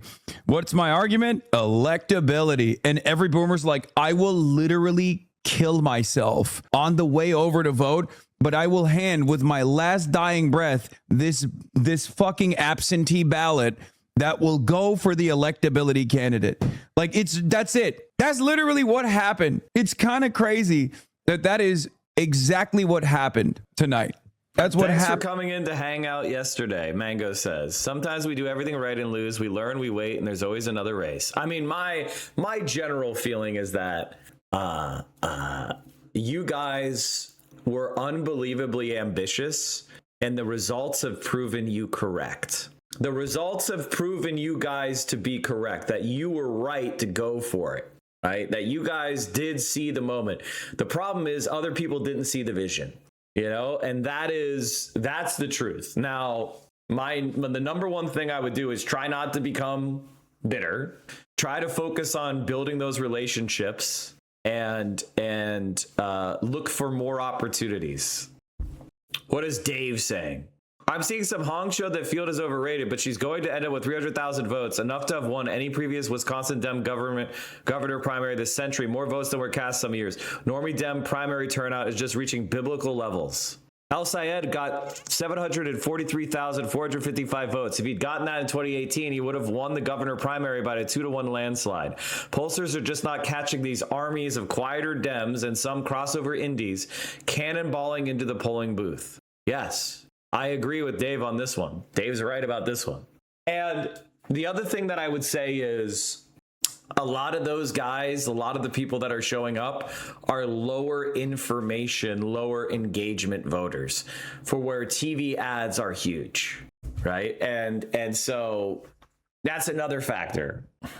Ilhan Omar was also reelected. She got 80% of the vote. We just read that, Time Lord. So the one thing I will say, excuse me. The one thing I will say is the thesis that I was saying about under the polls underestimating progressives came true in Minnesota. So the Mike model that I've been using for all of my other calls actually came true in Minnesota in exactly the same way as it happened in other races. And I think it comes down to, not to put too fine a point on it, validators. The people that had the validators, they were able to overperform their polls. The people that did not, the people for where there was a gut check of electability, where people were not able to go on and do a wide paid media. Is Hong a shoo-in for Congress? I think she could definitely do it. Do you know if Larkin has some kind of TV commercial campaign going? It's not how much he's crapping him. I don't know about that. It'd be a massive mistake not to run for Senate in 28, especially with AOC on the ticket and possible endorsement from her. I don't know that she can count on that. I think you guys are underestimating Pocan because again, you're not, I'm not saying he's great, but he was a Bernie Sanders core endorser. He was like one of Bernie Sanders' surrogates in 2020. I think that he's got a lot, and he's been a longtime congressperson. So I think that he would be a formidable opponent. Mark Pocan doesn't endorse a tax on the ultra wealthy. He's fallen to 30 on your list. Yes, 30 out of 200. There are 50 states. Think about that. It's and most of the people above him are from a couple states. So, as a senator, he'd probably be the 5th or 10th most left wing. Again, I'm not saying that I am endorsing Mark Pocan. I'm just saying that we should go big, but we should also take medium shots. You know what I mean? Congressional races are exactly where we have the Hasan and I can do a lot to swing a congressional race. A statewide race, that's where it gets tougher. That's where you need to have strong locals, I feel like that's kind of what I'm saying. Big, I'm not against going big, but chatters from out of state and out of Pocan's district don't know the sentiment here. He's well liked and a better voice in Congress than most. Yeah, I mean, of course. Yeah. I'm not trying to step on Fran's, ambitions or anything. I'm just trying to give what I think is the best advice. In Wisconsin, Wisconsin Democratic Party, no disrespect, they're chill, but they really fucked this, right? They tried to consolidate support behind Sarah Rodriguez. It failed because her campaign collapsed. The guy, David Crowley, who was forced to drop out and support Sarah Rodriguez, was also dropping out because he was at 6%. There was no option there. Mandela Barnes was the second place candidate the entire race. Francesca Hong was the front runner the entire time. And then all of a sudden, out of nowhere, David Crowley comes back in. Mandela Barnes drops out. Tony Evers endorses Crowley. This is Xavier Baccaria Part 2. All boomers need to see is the MK Ultra activation code electability. That's it. It quite literally is the MK Ultra activation code. I can't believe it. It's actually awesome. It's actually awesome how easy it is. I'll say this much. Listen, this is a phenomenal showing for DSA Wisconsin. Our time will come. I mean, look, it's likely that Francesca Hong is going to lose. I mean, I don't know, unless there's some mules and we stuff the ballots and we end up winning Milwaukee absentee ballots, which is fairly unlikely, but who knows, right? But even if there is a defeat at the end of this tunnel this time around, I want all of you to understand, all of you that played a role in this campaign, all of you that fought like hell, knocked on doors, phone banked if you're outside of the state. I need you to understand that you did this pretty much on your own. You did this without any national progressive endorsements, no outside spending, no PACs whatsoever, because there no Justice Democrats in the process, no involvement from anybody else, no Bernie endorsement, no AOC endorsement, just you, okay? Think about how much time has changed and how much the environment has shifted in general. Yeah, no Mark fucking Pecan, by the way. No Mr. Pecan over here. Mr. Progressive. A little bit disappointing, but I don't want to get into that because he tweets funny and I like it. Also, he went to Cuba and I respect that. Anyway, yeah. Mark, I mean, like, again, like that's part of the like maturation of the movement, right? Which is we have this pre-existing progressive group and there's also the DSA. And navigating how we can integrate, how we can draw alliances when we assert ourselves and when we are in the supporting role, and all that stuff is being hashed out right now. And we have the momentum. And Fran has, they did an amazing job. You can think of medium with other candidates. Hong has statewide name recognition now, and using on a congressional race is a way. Okay, thank you. Did it all with no features. So I will say this.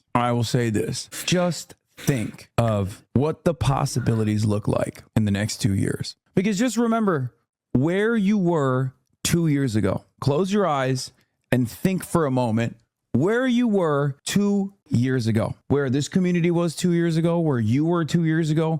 Kamala Harris is slated for is Brad Summer, right? Or yeah. It's Brad Summer, and I guess the DNC has ended. We're feeling a little discouraged about her chances. Tim Walz is about to go on the stage in the VP debate to say that he would sign off on a nuclear first strike on Iran.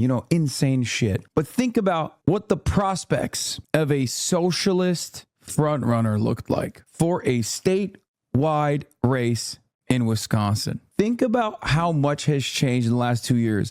These motherfuckers undermined us. They talked big shit. They're going to keep doing it, by the way. They're going to call us terrorists. They're going to call us anti-Semites. They're going to call us idealists. And eventually we're going to win. Just think, 300,000 votes, more votes than virtually every single governor primary. You did that. So don't get discouraged because the media will do everything in its power to try to discourage you. They will tell you you're a fucking loser. They'll say, oh, DSA, your candidate was ass. Oh, Francesca Hong was bad. She was a bad candidate. Oh, she didn't like Thanksgiving. Fuck them. And fuck Thanksgiving too. No, but seriously, all jokes aside, think about where we're at right now in this movement. Think about what the DSA has been able to accomplish in a fucking state like Wisconsin. Think about that. The very fact that the media spent a great deal of time talking about Francesca Hong is a bad candidate all the way into the last day of the race. They had to muster so many powerful forces. They had to literally dust off Evers, who is in the death throes. I'm gonna be honest. I mean, he's not doing all right. I don't think he's healthy. They had to literally dust him off the shelf and trot him around the fucking state. No disrespect, but it's kind of up that they're doing that to the old guy. Yeah, we had y'all shook though. He's just like that, Law. Wait, really? He's normally like that? I thought he was like, no, but listen, I'm serious. Like, I need you to understand, like, they're going to talk big shit. Fuck them. We have one another. Let them chirp. They have no vision. They got no bitches. They got no movement. They got the electability argument. And ultimately, in the grand scheme of things, this is not a bad thing because let's be real, Crowley still, if he wins, is going to defeat Tom Tiffany. And that's a good thing. Okay. I stand on that. Obviously, I wanted Francesca Hong to win, but that's still, far from the worst result, right? He is relatively inoffensive, tame, I'm talking specifically about this primary. I'm talking specifically about, this movement. But yeah, like I said, you always have to remember where you were 2 years ago versus where we are now. And then think 2 years from now, there's a general election. This trip, I swear to God. It's going to be a presidential election. Every victory and even every single defeat is a very valuable data point, very valuable lesson to learn.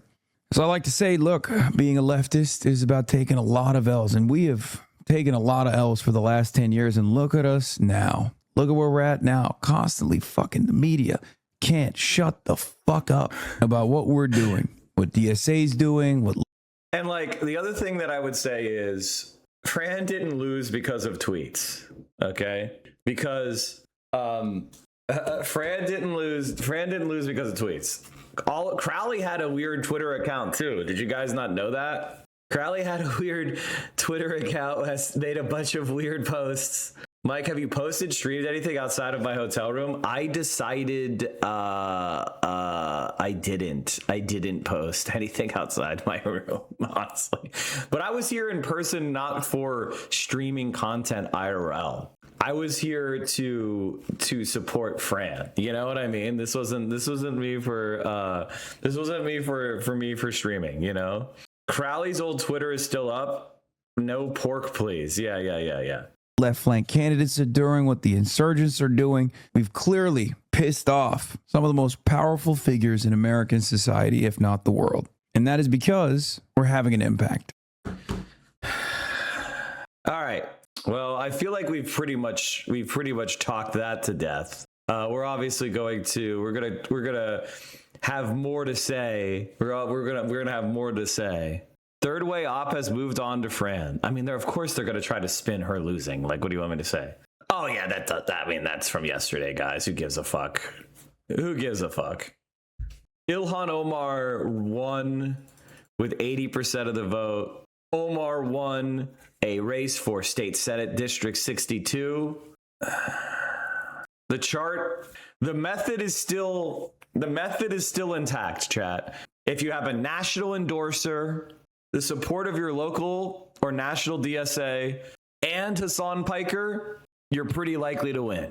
You know, that's what 7 of 8 of the method have won. But if you don't have those national endorsers, Hasan alone and your local DSA is probably not quite enough. I mean, we almost pulled it off twice. Hartzell Gray lost by 2.7%, and Francesca lost by 0.4%. All right, I want to talk about this Peggy race. The Peggy Flanagan result is a huge one. This is Bernie Sanders. Hello, Minnesota. I want to say a few words about the election coming up this Tuesday. And let me This is start what Francesca Hong did not get. off with some very bad news. Donald Trump is the president of the United States. Hell yeah, Polestar. That's pretty bad. I think, as all of you know, he is an authoritarian, doesn't believe in the Constitution or the rule of law. He's a kleptocrat. He's made billions of dollars in wealth for his family since he's been president. He is a narcissist. This guy had his way. I suspect he'd want half the buildings in America named after him. He lies every single day. He is at war with the working families of our country. Massive tax breaks for the rich, threw 15 million people off the health care that they had. And he has gotten us into this terrible, terrible war in Iran, which is, by the way, illegal and unconstitutional. That's the bad news, though. Here is the good news. The good news is that we as progressives are winning elections all across this country. We have won elections in New York, in New Jersey, in Colorado, California, in Washington, D.C., Seattle, Washington, in Ohio, in Montana, and a number of other places. And as I think most of you know, just the other day in Michigan, the progressive movement won 2 congressional elections and the Democratic nomination for U.S. Senate with Dr. Abdul El Sayed. Okay, tremendous winnings, 3 in a row in Michigan. So why are we winning election? And I think the answer is obvious. People are sick and tired of status quo politics and establishment politics and establishment policies. They understand all across this country, in Vermont, Minnesota, Michigan, everywhere. They understand that our economy... Bernie owns multiple properties. Bernie is a millionaire and he's not too far from being a billionaire. Why doesn't he start giving out his money? You think having a rundown lake house in Vermont and the house that he lives in is billionaire status? You think making $3 million on a book that was a national bestseller is the same thing as $1 billion? You understand that 1 million is 0.1% of a billion, right? The difference between 1 million and $1 billion is 999 million. Also, he's been a senator for decades and a national political figure with tens of millions, if not hundreds of millions of fans around the world. Of course, he's going to have some amount of wealth. The question is he pursuing policies that are in his class interest or in the interest of everybody? Read that chatter's first message. Wow, I can't believe I'm not reading that chatter's first message. Thanks, guys, for linking me directly to it. Let me scroll a chat of 4,500 people to find some guy's earlier message. If you own your own house in California, you're a millionaire. Yeah, I know. It's very funny. What do you do to keep mustache hairs from growing in your mouth? You cut them off. I think people are underestimating how big the Peggy win is. Now we have another top 10 progressive senator instead of a corporate Democrat and Angie Craig. I'm not underestimating it. I think it was a very big win for the progressive movement. You know, like, of course it's a big win. It's just everybody was focused on Fran because she was the most radical candidate for a governor that was a front runner in American history. There's never been anyone that left wing. You know, like winning a governor's race or possibly being a front runner for the governor's race. You know what I mean? So that's why all the attention was on that. Is rigged, that while working families struggle to put food on the table, pay for groceries, pay for health care, pay for housing, pay for everything. Guys, if you want me to ban a guy, you just have to at them. You know, you guys are killing me, dude. Red ball Trump 47. Guys are, I guess they got banned. They are struggling. The billionaire class, the people on top, have never, ever had it so good. They understand that we have more income and wealth inequality today than at any time in the history of the United States. Remember the Gilded Age, Rockefeller, J.P. Morgan, Jay Gould, all those trillionaires? What you got now is more inequality than existed during. The establishment had to break every glass they had available to win by 0.4% against someone that had pretty much only you and Hasan. I mean, that's correct. I mean, that is 100. And of course, the DSA of Wisconsin. I'm just talking about national support. National figures supporting her. If I am like in your top 5, you're probably in trouble for a statewide race. Okay? Like, it is what it is. Those days at the end of the 19th century. And the American people also understand that we have a corrupt campaign finance system which is allowing billionaires and their super PACs to buy elections. Bottom line, the working families of our country want change. They want real change. That's why progressives all over this country are winning elections. And that's what Tuesday's election in Minnesota is all about. Peggy Flanagan understands that we have a corrupt campaign finance system, and she knows that. So that's what, you know, earlier when I was talking about the finance, like the campaign finance system, you know what I was talking about with like lists and the wedding cake and all the stuff about funding. But corporate candidates, they get super PACs where they could just have one guy set up a super PAC, some billionaire, and drop $10 million. Or AIPAC could drop $50 million. And that's what we beat. We beat that ass bloody. The fact that we came that close with you and Hasan is such a sign we're winning. Exactly. Very well, because she is experiencing it right now. Billionaires and their super PACs are spending a record amount of money against her in this election, somewhere around $20 million in the state of Minnesota. And if you can believe it, Peggy is being outspent 7-1 in outside spending. You know, what Peggy believes and what I believe, we believe in democracy. You got an opinion, it's different than ours, fine, go out. Let's argue it. You want to run against me? You want to run against Peggy? Fine, that's called democracy. But we cannot continue a broken and corrupt campaign finance system that allows billionaires to buy elections. And that's something very high on Peggy's agenda. Peggy also understands that our current healthcare system is broken. It is dysfunctional. It is wildly expensive. And that we need to do what every other major country on earth does, guarantee healthcare to every man, woman, and child as a human right through a Medicare for All program. And Peggy understands that we need to raise the minimum wage nationally to a living wage, and that we must demand that the billionaires in America finally start paying their fair share of taxes. Peggy understands that we're never going to support cutting Social Security when so many of our seniors are struggling today with inadequate incomes. And rather, we have to expand Social Security by lifting the cap on taxable income. And she understands that we cannot allow Elon Musk and Zuckerberg and Ellison and Altman and other multi-billionaires to push their AI, their artificial intelligence policies, their robotics policies through without strong safeguards. In other words, we've got to make AI and robotics work for working families, not just for the wealthiest people in the country. And like, I'm showing you this and we're talking about it because the Peggy Flanagan race is honestly pretty incredible. Okay, like it's a pretty incredible thing. And it was a massive, massive landslide, which is why you're not going to see any coverage of it, which is very fucking weird. Peggy Flanagan just beat the shit off of another centrist, and there is no coverage. What the fuck?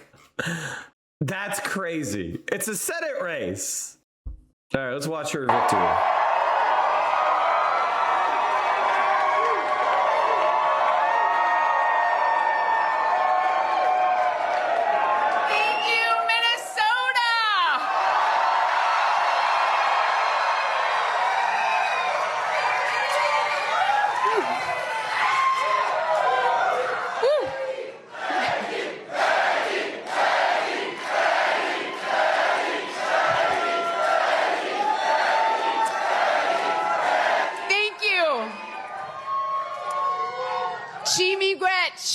Minnesota. For months now, I have been telling you that this campaign was about the many versus the money. Well, guess what? The many just won.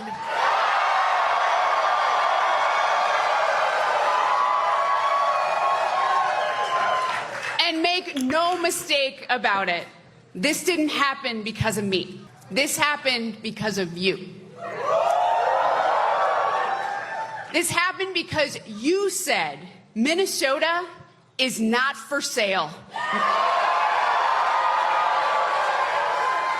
Not now and not ever.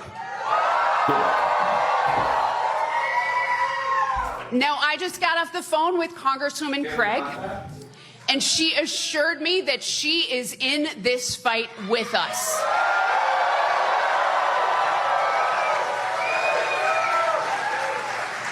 And look, it is no secret that Congresswoman Craig and I haven't seen eye to eye on everything. And that's okay, because that's what primaries are all about. We are both proud Democrats, both proud DFLers, and we love this state. And we both know that we just can't hand Donald Trump another Senate seat.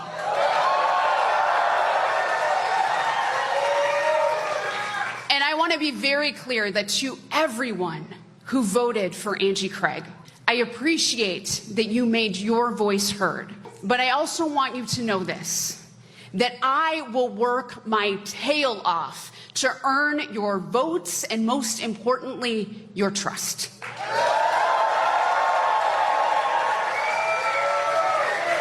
Because I need you in this fight. Minnesota needs you in this fight. Because Donald Trump has cost our state far too much already. And we are not about to give Donald Trump another loyal soldier like Michelle Tafoya to take his orders and do his bidding. Michelle Tafoya was all in with Trump when ICE was terrorizing our neighbors. She even said ICE treated children really, really well. Well, Michelle, tell that to Liam Conejo Ramos. Tell that to the parents who were disappeared. Tell that to the kids who don't know where their mom or dad are right now. Because the last thing this country needs is to give Donald Trump another yes, sir, senator. Trump cut 15 million people off of their health care, and Michelle Tafoya said, yes, sir. Tax breaks for billionaires? Yes, sir, you betcha. Crushing tariffs? Yes, sir. An illegal war that's costing us billions? Michelle Tafoya said, yes, sir, Mr. President. And when people said the war was driving gas prices too high, she told Minnesotans, and I quote, keep a stiff upper lip and take one less trip to Starbucks. Woof. And you know what? We already have too many spineless yes, sir senators who won't stand up to Donald Trump. Minnesota, we are not going to send him another one. So what did I miss, chat? Was there anything cringe? Was there anything cringe? What did I miss? She's ripping off Abdul? Of course she is. Guys, like, obviously we are socialists, but she will be considered an ally of the left. Why are people calling her a Zionist? Because she says she doesn't want to give Israel offensive weapons, and she wants to have a two-state solution. She's one of those. She's like, I will vote to block the bombs, but not, she's one of those. She's like Brad Lander. She is by far, she will be considered a ally of the left. She will be a Bernie Sanders, Abdul ally. So it's the Senate, again, statewide races, dude. She'll be like a senator comparable to you could look at the people that endorsed her. Again, this is why she won. She won because of this. This is the level of endorsement you need to win a Senate race, to win a governor's race, okay? And if you look at these names, Tina Smith, Jeff Merkley, Bernie Sanders, Ilhan Omar, Chris Van Hollen, Ayanna Pressley, Ro Khanna, it is what it is. Keith Ellison. I thank you for your efforts in the Hong campaign. She came close to me, but couldn't have choked her lead without me. Oh, there's no way. I think if you're a Destiny fan and you're desperate to try to find W's for me, that's crazy. Dude, I have 5 mutuals that are now going to Congress this year. I just had Donovan McKinney on my stream. I had Claire Valdez on my stream. Both going to Congress. You guys are such fucking losers. It's embarrassing. I took somebody who was a state legislator, and through working with me and Hasan, she almost won a governor's race.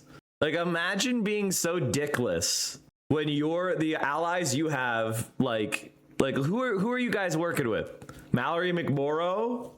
So you want to attack her? Snap out of your small bubble. Yes, DSA first, but that doesn't mean don't back those who aren't. Here's what I'm saying. Here's what I would say about Peggy.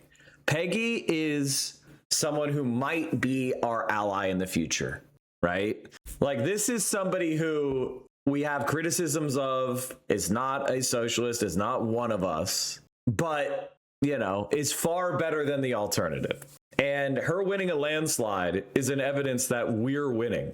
This is like the right side of our faction. Think about politics as factions, right? And Peggy is lined up with our faction. Now, she may be on the right side of the faction and we're on the left side of the faction, but fundamentally, we're mostly pointing in the same direction on major issues. I wish she was better on Israel. I wish she, and that's a major concern for me. But she is a super good on abolishing ICE. She's super good on a lot, she wants to block bombs. Mike, look at how fast mainstream media propped the fuck Hasan segment on Fran. Yeah. Michelle Tafoya may not understand what you're going through, but I do. I was raised by an amazing single working mom, struggling to pay for food and rent. So to me, food assistance isn't just another line item in the federal budget. It's why I was able to walk out of the food shelf with a block of commodity cheese under my arm like a football. Section 8 wasn't just a number. It's how we moved into our apartment in St. Louis Park. And Medicaid isn't just some abstract program. It's what kept me alive as a kid with really bad asthma. And that's why I've spent my entire career focused on helping families like mine get ahead. Because I know what it's like to stretch $20 through the end of the month. As the head of the Children's Defense Fund, I led the campaign. Government cheese used to be real, chat. Do you think it's a meme? Do you guys think this is a meme? I used to go with my mom and stand in the line at church to get government cheese. Yeah. So why are you mocking something that's real? Hasan Piker on national support for Hong. I should never be the biggest surrogate of a campaign. Seems a bit too easy to try to blame Hong's loss on Piker. The reality is, for most of the campaign, he was the biggest voice boosting her efforts on the left, raising thousands of dollars, doing long-form policy-focused interviews. The difference was, unlike with El Sayed, those efforts didn't happen alongside the backing of others more national voices in the movement. He seems mostly out of fear of what a general election loss could mean. But you could easily chalk up some of Hong's better days on the campaign pre-Thanksgiving Gate. Today, she was either live with Piker, raising over 50K in a single stream, or when he was campaigning with her. Oh, yeah, definitely. Definitely. No, definitely. I mean, obviously that's true. The best day of the campaign was when she streamed with me and then went and streamed with Hasan as far as like fundraising. Like, obviously. Like, what are we saying? And that, by the way, that was true of a lot of people. Donovan McKinney, Claire Valdez. Like, a lot of people who came on our streams and fundraised a shit ton of money and had a bunch of volunteers injected into their campaigns. Like, oftentimes our streams were like major milestone days, but they also had a little bit more, like Claire Valdez, she had that Zoran thing. Like in New York City, she had the Zoran Connect. You can't get anything better than that. That's the best thing you can get. There's definitely a federal House seat and potentially Senate seat warming up for her. No, definitely. I'd love to see her run for Congress. I think that would be a great thing to do. Mark Pocan's seat, I think he should run for Senate and she should take his congressional seat. I think that would be a great thing to do for Fran. Here's the endorsement comparison. I mean, like, that for me is Honestly, you should show all of Peggy's endorsements, not just the locals, not just the federal, but also the state, because those matter too. Like the Attorney General, statewide office holders, like, this is why Peggy won the landslide. To raise the minimum wage and index it to inflation, and we won.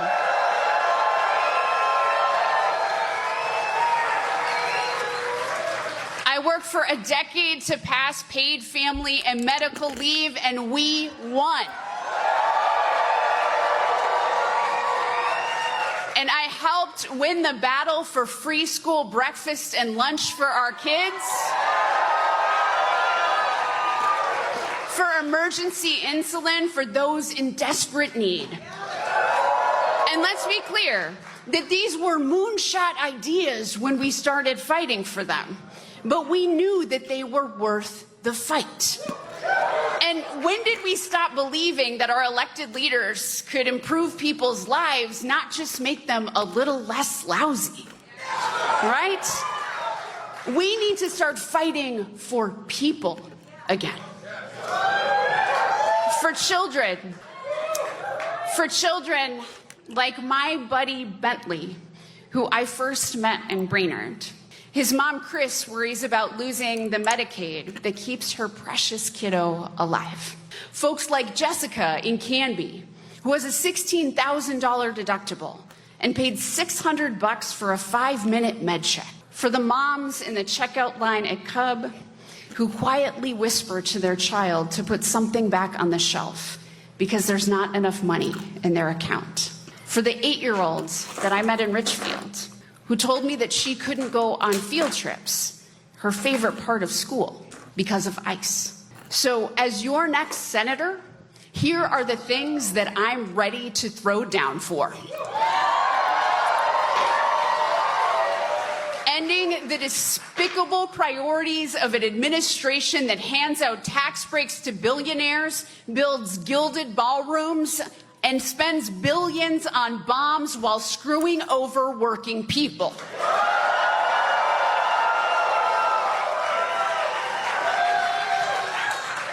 Truly affordable housing so that people can pay their rent and young people can buy their first home before they're middle-aged. Passing right to repair so that Minnesota farmers can fix their own damn equipment. And getting rid of prior authorization so that some dude behind a desk, or worse yet, an AI bot, isn't determining whether you get the life-saving health care that your doctor has prescribed.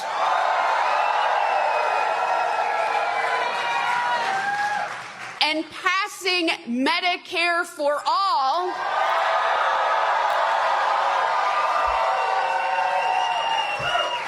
because we are going to make healthcare available and affordable once and for all. And now let's talk about Donald Trump's out-of-control ICE force. We need to rip ICE apart and stop them from terrorizing our communities. And I know this. I know that we can fix our broken immigration system, secure the border, and create a real pathway to citizenship that aligns with our values. And we are going to stop Donald Trump's billion-a-day illegal war in Iran and the crushing gas and fertilizer prices. We are going to fight the corruption, whether it's in the White House or in the halls of Congress, because the grift has to stop.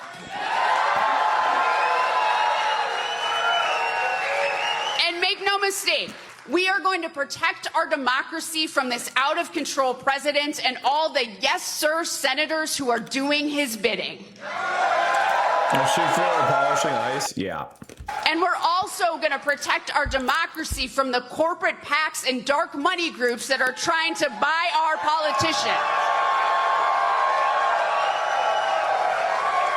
Because you know and I know the best way to end Citizens United is to show that we can run and win grassroots people-powered campaigns.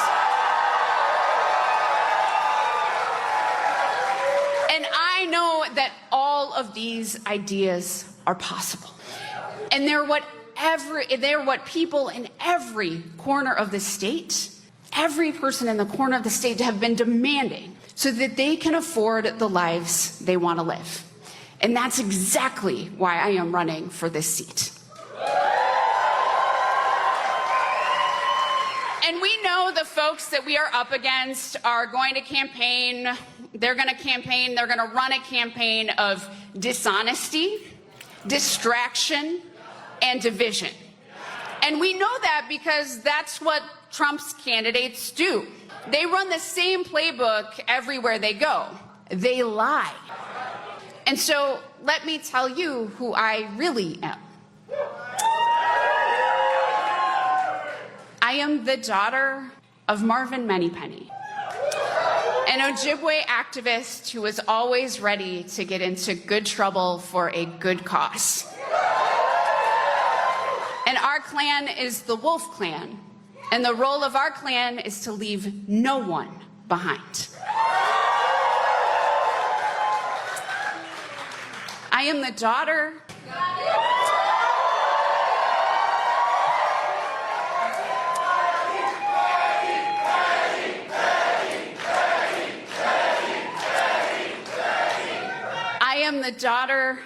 of Pat Flanagan, an Irish Catholic healthcare worker who skipped meals so that I could eat. She had a compassionate heart for everyone she met. I am Siobhan's mom and Tom's wife. And we are a family that is small but mighty. And they are the center of my world. We go to Mass every Sunday with a congregation that looks like Minnesota, and a church that reminds us to look out for one another and to treat our neighbor as we would treat ourselves. And my life has been grounded by family, by community, and in my faith and service. And I am a proud Minnesotan who is guided by the belief that we should always do the next good thing. And Minnesota, you know me. And no matter how hard they try to tear me down to buy this Senate seat, I know that you won't be fooled. Because we have a choice, and it's a simple one. Minnesota can send another Donald Trump yes sir senator to do his bidding, or we can insist on change and send someone who will always put Minnesota first. And I know that there are thousands of independents and Republicans who agree with us, because I have met so many of you on the road. You've told me how you're disappointed in the direction that Trump is taking our country. And as my political hero, Paul Wellstone, once said, he said, I don't think politics has anything to do with left, right, or center. It has to do with doing right by people. And we all know that Donald Trump isn't doing right by anyone but himself.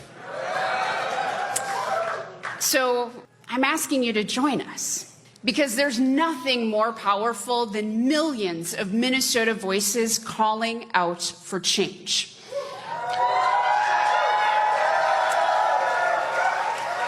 And now I want to thank every one of you that has already lent their voice. I want to thank Tom and Siobhan.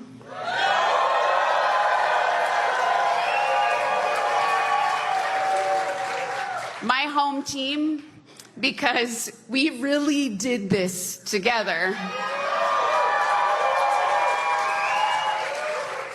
And my mom and my aunties.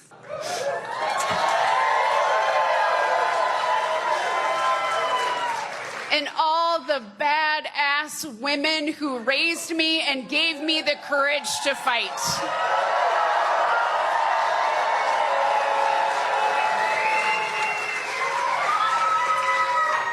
I also want to thank Tim and Aaron, Siobhan's dad and stepmom. We rise together, and I am so grateful for Team Siobhan.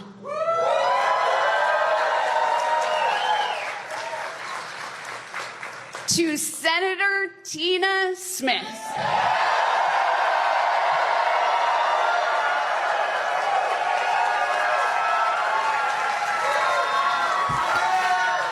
You have been one of my dearest mentors and friends for many years. You've shown Minnesota what it looks like to always put people first. And you've done it with integrity and courage and a sharp sense of humor that I know I'll miss in the United States Senate. Julian Michaels just declared herself, just defamed Hasan and declared herself pro-Islamophobic? What are you saying? What the fuck are you saying?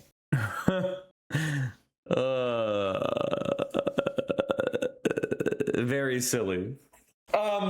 You know, my general take on Flanagan is there's a reason why the online left wasn't really talking a lot about this race, is because she is definitely would be a left-wing senator, you know, but where the party base is on Israel, she is to the right of that. You know, she's to the left side of the party on most issues, but on Israel, you know, she's still doing this like two-state solution, offensive weapons. You know, Israel is committing a genocide, but, you know, we don't want to, you know, Israel should exist as a, you know, she's trying to play this contradictory game, and it just doesn't work. It just doesn't fit. And for me, it makes me hold back from being super excited. You know, it's good that she wants to abolish ICE. It's good that she is, you know, she has a lot of really good positions.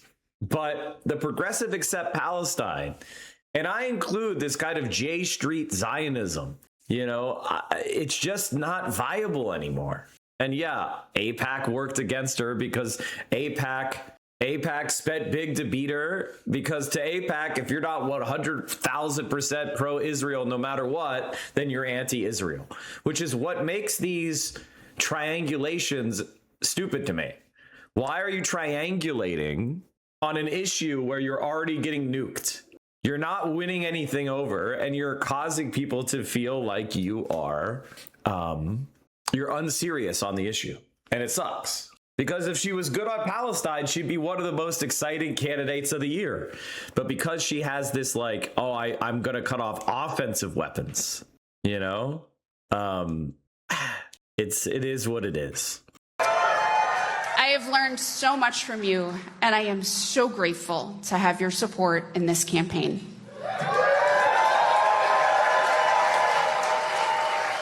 And I want to thank the DFL for your endorsement.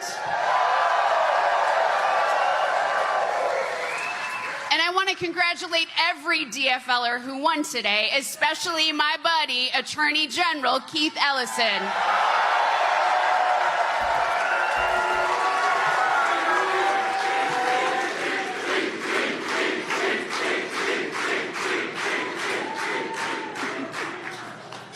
Thank you to my first endorser, State Auditor Julie Blaha.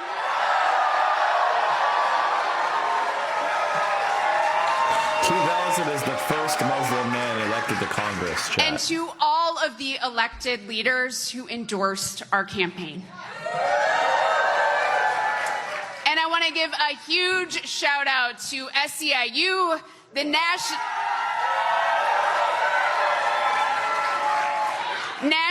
Nurses United, UFCW 663, the first union to endorse in this race, and to all my brothers and sisters and siblings in labor, Faith in Minnesota, the Muslim Coalition, Indivisible, and to everyone in Indian country who's been lifting me up.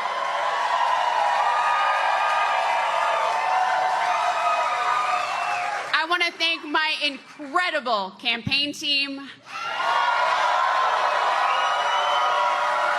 the thousands of organizers and volunteers whose energy powered this campaign. Together, we are going to win in November.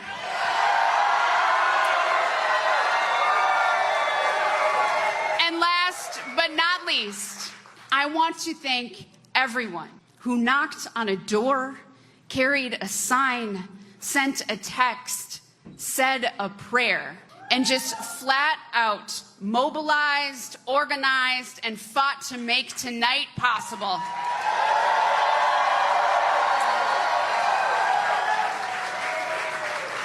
But folks, we are not done yet. Michelle Tafoya is going to be bankrolled by every corporate special interest, every radical MAGA billionaire you can think of. And this campaign has always been about the many versus the money. So if you want to help us beat MAGA in November, go to PeggyFlanagan.com. Because they're desperate to give Trump another yes, sir, senator to do his bidding. And another Republican chock full of yes, sir, senators who will say yes, sir, to anything Donald Trump wants. And we are not going to give them a Republican majority, friends. We're not going to let them flip this seat. Minnesota is going to be part of Democrats taking back the Senate, holding Donald Trump accountable, and helping working people before billionaires and corporate special interests. And you know what else I know? We're going to win.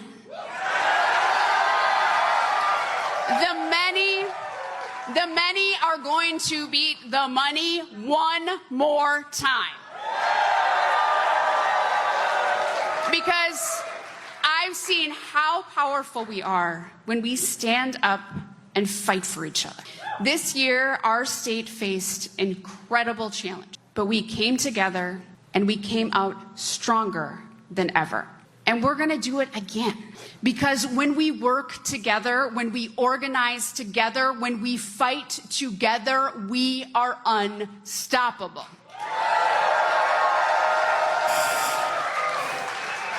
So tonight, let's enjoy this party at the iconic First Avenue. But tomorrow, let's fight our hearts out together for our state and for our country.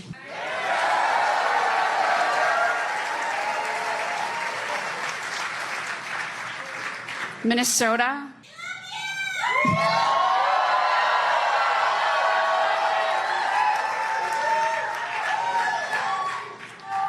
Minnesota, I love you so much.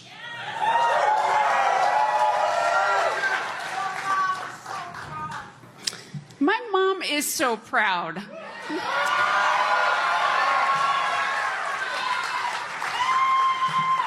She's been all over the place recently. Absolutely. So we're going to go. We're going to work hard. We're going to keep doing the work we have been doing by running a campaign that is grounded in people, our love for each other, for the state, for the common good, and we are going to win.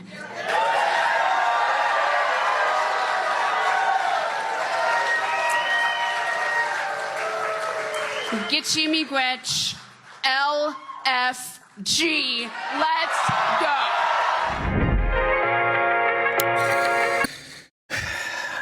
You know, overall, it's so funny how much politics has changed over the last 5 years, because 5 years ago we would have been hyped out of our mind for it. You know, the way it's being covered in Israel is progressive Democrat Peggy Flanagan defeats AIPAC-backed Angie Craig in Minnesota Senate primary. Meanwhile, Minnesota Republicans choose State Representative Lisa DeMuth as nominee for governor over former MyPillow CEO Mike Lindell.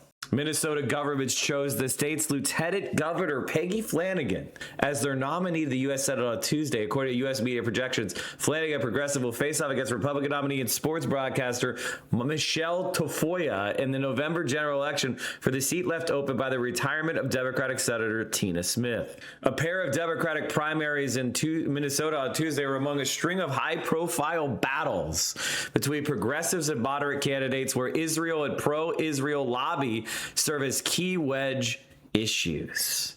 The state's highest profile race was U.S. Senate primary between Rep. Angie Craig, who's been endorsed by the pro-Israel lobbying group AIPAC, and Lieutenant Governor Peggy Flanagan, who said she would reject AIPAC's money and accuses Israel of committing genocide. Flanagan referred to Craig as AIPAC's candidate in the Senate race, which prompted Craig to distance herself from the group's spending during a TV debate in June. AIPAC has not contributed at all, the PAC, to my Senate campaign, said Craig, whose wife, Cheryl Green, is Jewish, not one penny. Flanagan countered that while AIPAC itself has not donated to Craig's campaign, it has held fundraisers for the four-term Congresswoman.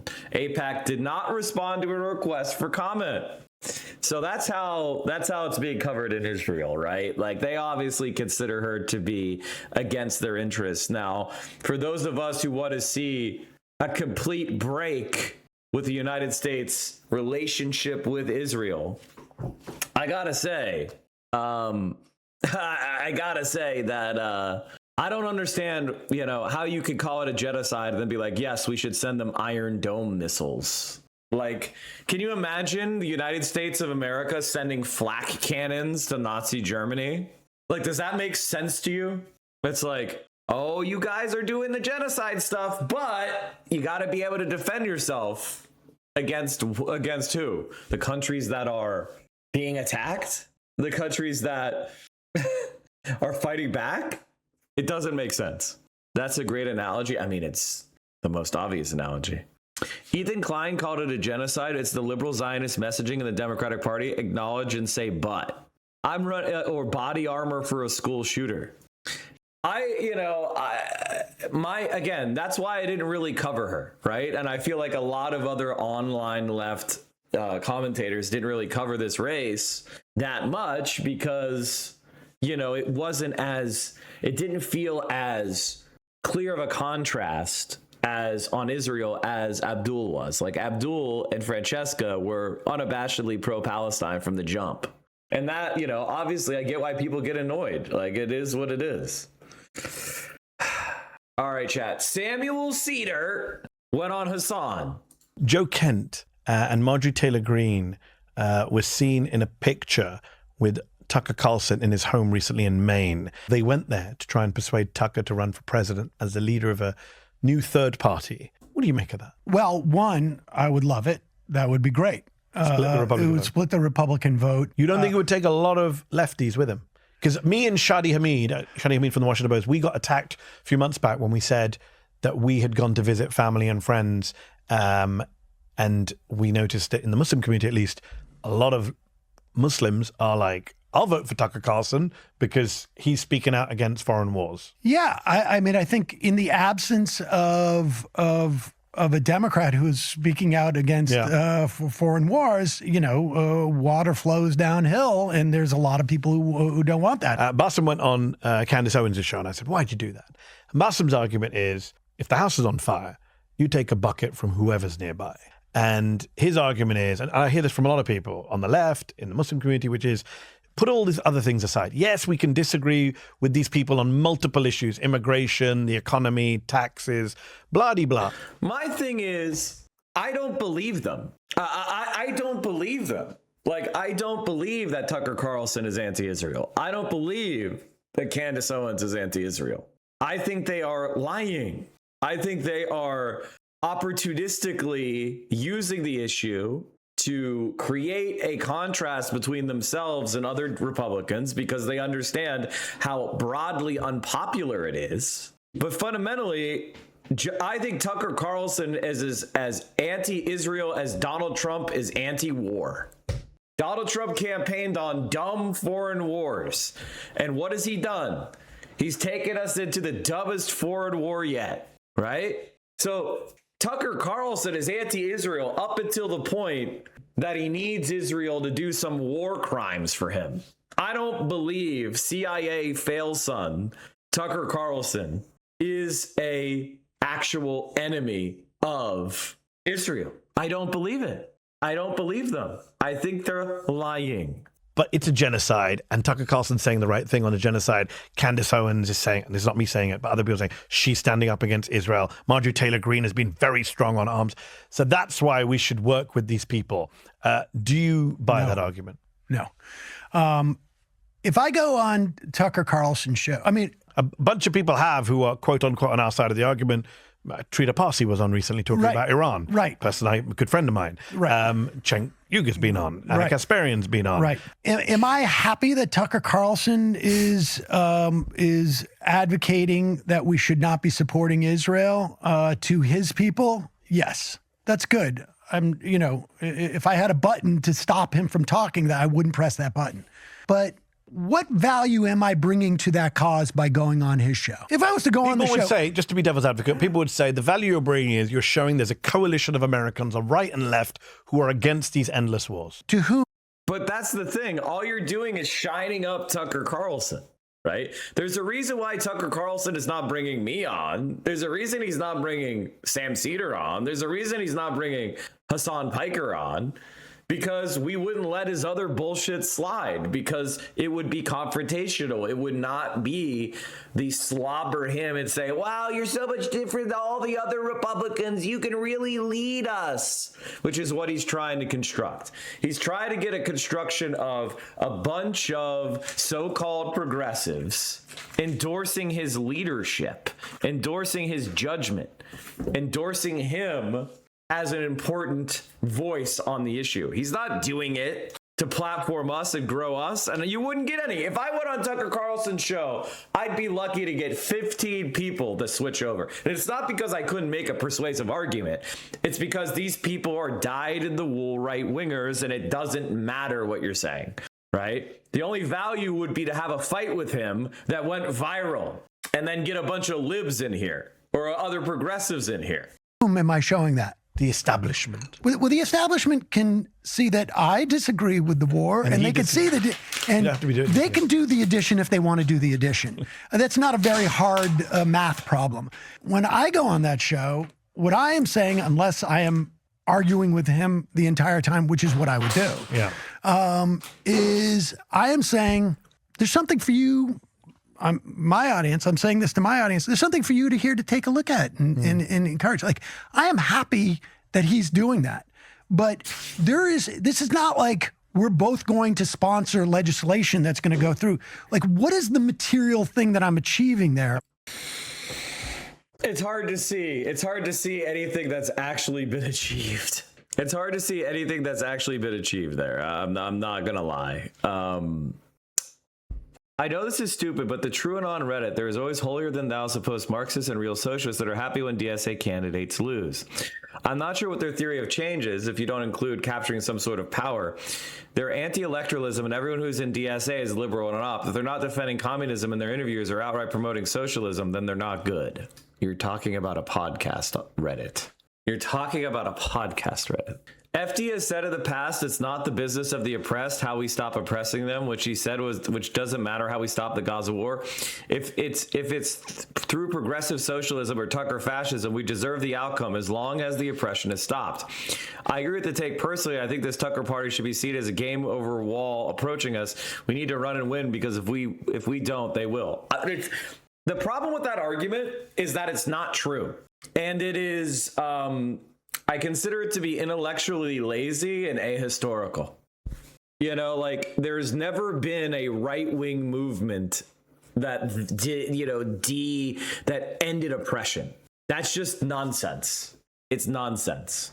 You think that fascism in America would not oppress Muslims? It's like their chief other right now.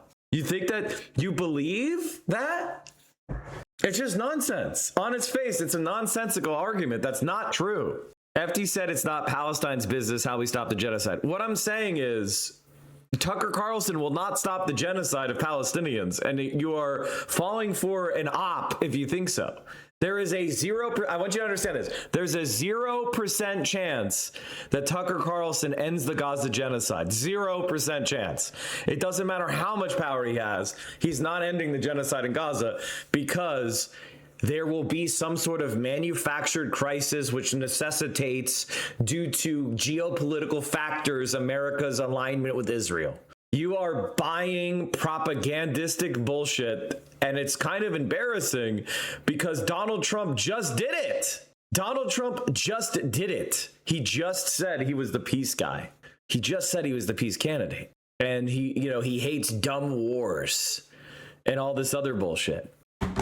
So like, what you think? Oh, gosh, fool me once, which is what happened to TYT, by the way. They got fooled into thinking that Donald Trump would be a peace candidate. They were saying that before the election. I wasn't, right? They already got fooled by Trump once, right? Now they're getting fooled by Tucker Carlson. Fool me once, shame on you. Fool me twice, shame on me. Can't get fooled again. There is no chance that Tucker Carlson is going to do anything. And like right-wingers, when he completely pivots and does a 180-degree turn, when he spins on his heel, they will stay with him because it's a fucking hierarchical cult politics. That is the way the right operates, which is exactly how they were on the war in Iran. They were all against the war in Iran up until Donald Trump launches it. Now suddenly they all support it. The idea that the right wing can be trusted is fucking delusional. Now, I'll give you one exception. If there's a bill in Congress and there's text and there's the clear meaning and you can vote for the text and it says strip funding from Israel and the effect of the law is to take all the money from Israel and a right winger writes it, I'd vote for that. Okay? But if you're talking about empowering or elevating or legitimizing Tucker Carlson or any other right-winger, you're fucking delusional. And this has always been my take. I've always never, ever believed in right-wing populism. It has always been a fucking grift. It's why I which is why I made fun of Crystal and Kyle for so long. Because of, breaking points and all these other, these right-wing, populists, they're fucking grifters. They don't believe in anything. They're not trying to achieve anything. And they hate you. And they would shoot you in the head if they could. Marjorie Taylor Greene was posting Islamophobic shit after Zoran won, but we're supposed to believe she cares about Palestinians. She cares about Palestinians about as much as she cares about the Uyghurs. America's imperialists hate Chinese people and they hate Muslims, but I guess when you have a Chinese Muslim, it's like two negatives and then suddenly they love them again, right? If you believe that, you're a dope. You're a dumb fuck. And you honestly shouldn't be allowed to drive. I don't think FD is saying he will end the genocide. He's saying they're laundering anti-Semitism. No, he was saying that he doesn't care if a Palestine. I'm not trying to police Palestinians. Again, I am not policing Palestinians. Get this through your fucking heads. If you go and look what I posted on October 7th, I said a occupied people has the right to resist under international law.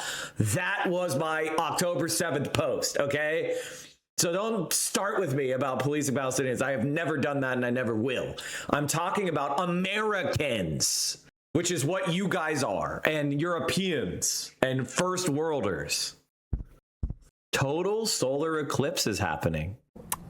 If we, what do we expect to see right before totality? Right. So right before totality, we're in that partial eclipse that's going deeper and deeper, and you start to see things go dark. So even if there are clouds, it's going to get a little bit darker. The weather is going to drop too, because again, you've blocked out some of the sunlight, so you're going to get cooler. Bro, I can't afford groceries. Why do I care about the eclipse? Motherfuckers like, I don't care about a celestial event. Well, you don't care about it. What do you want me to say? It's a major celestial event that unifies humanity and the wonder and awe. Wind that'll pick up. So the eclipses are really full body experiences. You might also notice that animals react as well. It's not just humans that experience this, but if there are any animals, they might start to pretend that it's nighttime or realize it's nighttime and start to kind of nest. And this is very unique for that part of the world because right now they're on almost 24 hours of sun. So they are going to be a little shocked by this. And so you'll be experiencing a lot of different things, even if you don't get to see the beautiful corona. Yeah, I'm thinking about everyone on the ground in Iceland right now. They may be seeing clouds. The map of the totality. But can you tell me, how does the climate shift? The map of the totality. Yeah, it's a European eclipse, I think, right? Oh, the Spanish can see it.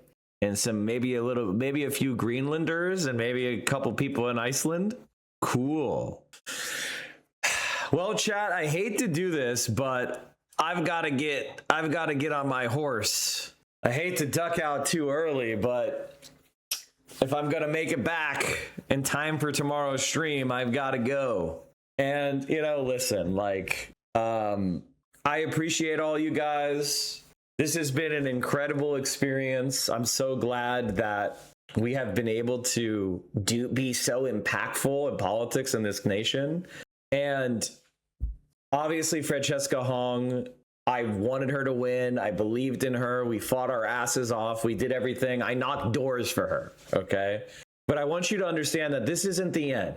Omar in Minnesota just won a state Senate seat. He lost a tough race in Minnesota for mayor. And then this year, bam, now he's in the state Senate. I hope to see something similar to Francesca. I hope to see her in Congress or in some other office. And we're gonna have another opportunity for her. It's gonna come up. All of these battles, you can see how much more powerful we have become. So I just want to thank you guys, gals, non-binary fouls. If you want something to do while I'm gone, Mike, they're asking you to never leave LA again. Yeah, honestly, I'm not gonna lie. Mike at LA sweep. Mike leaves LA. Candidate loses. I mean, I'm not saying that you're cooking there, but you may be cooking. You may be cooking. Chatter is correct. Chatter is correct. All right, everybody. Thank you so much for hanging out. We'll be back tomorrow for a normal length stream. Sorry we had to do a short one, but I got to bounce. Stay safe. Solidarity forever. You guys are the best. And peace out. Oh, you know what? I'm going to send you over to Majority Report. I heard they have Bernie on. I hope they asked him about why he didn't endorse Francesca. So stay safe. Solidarity forever. Socialism will win. And free Palestine.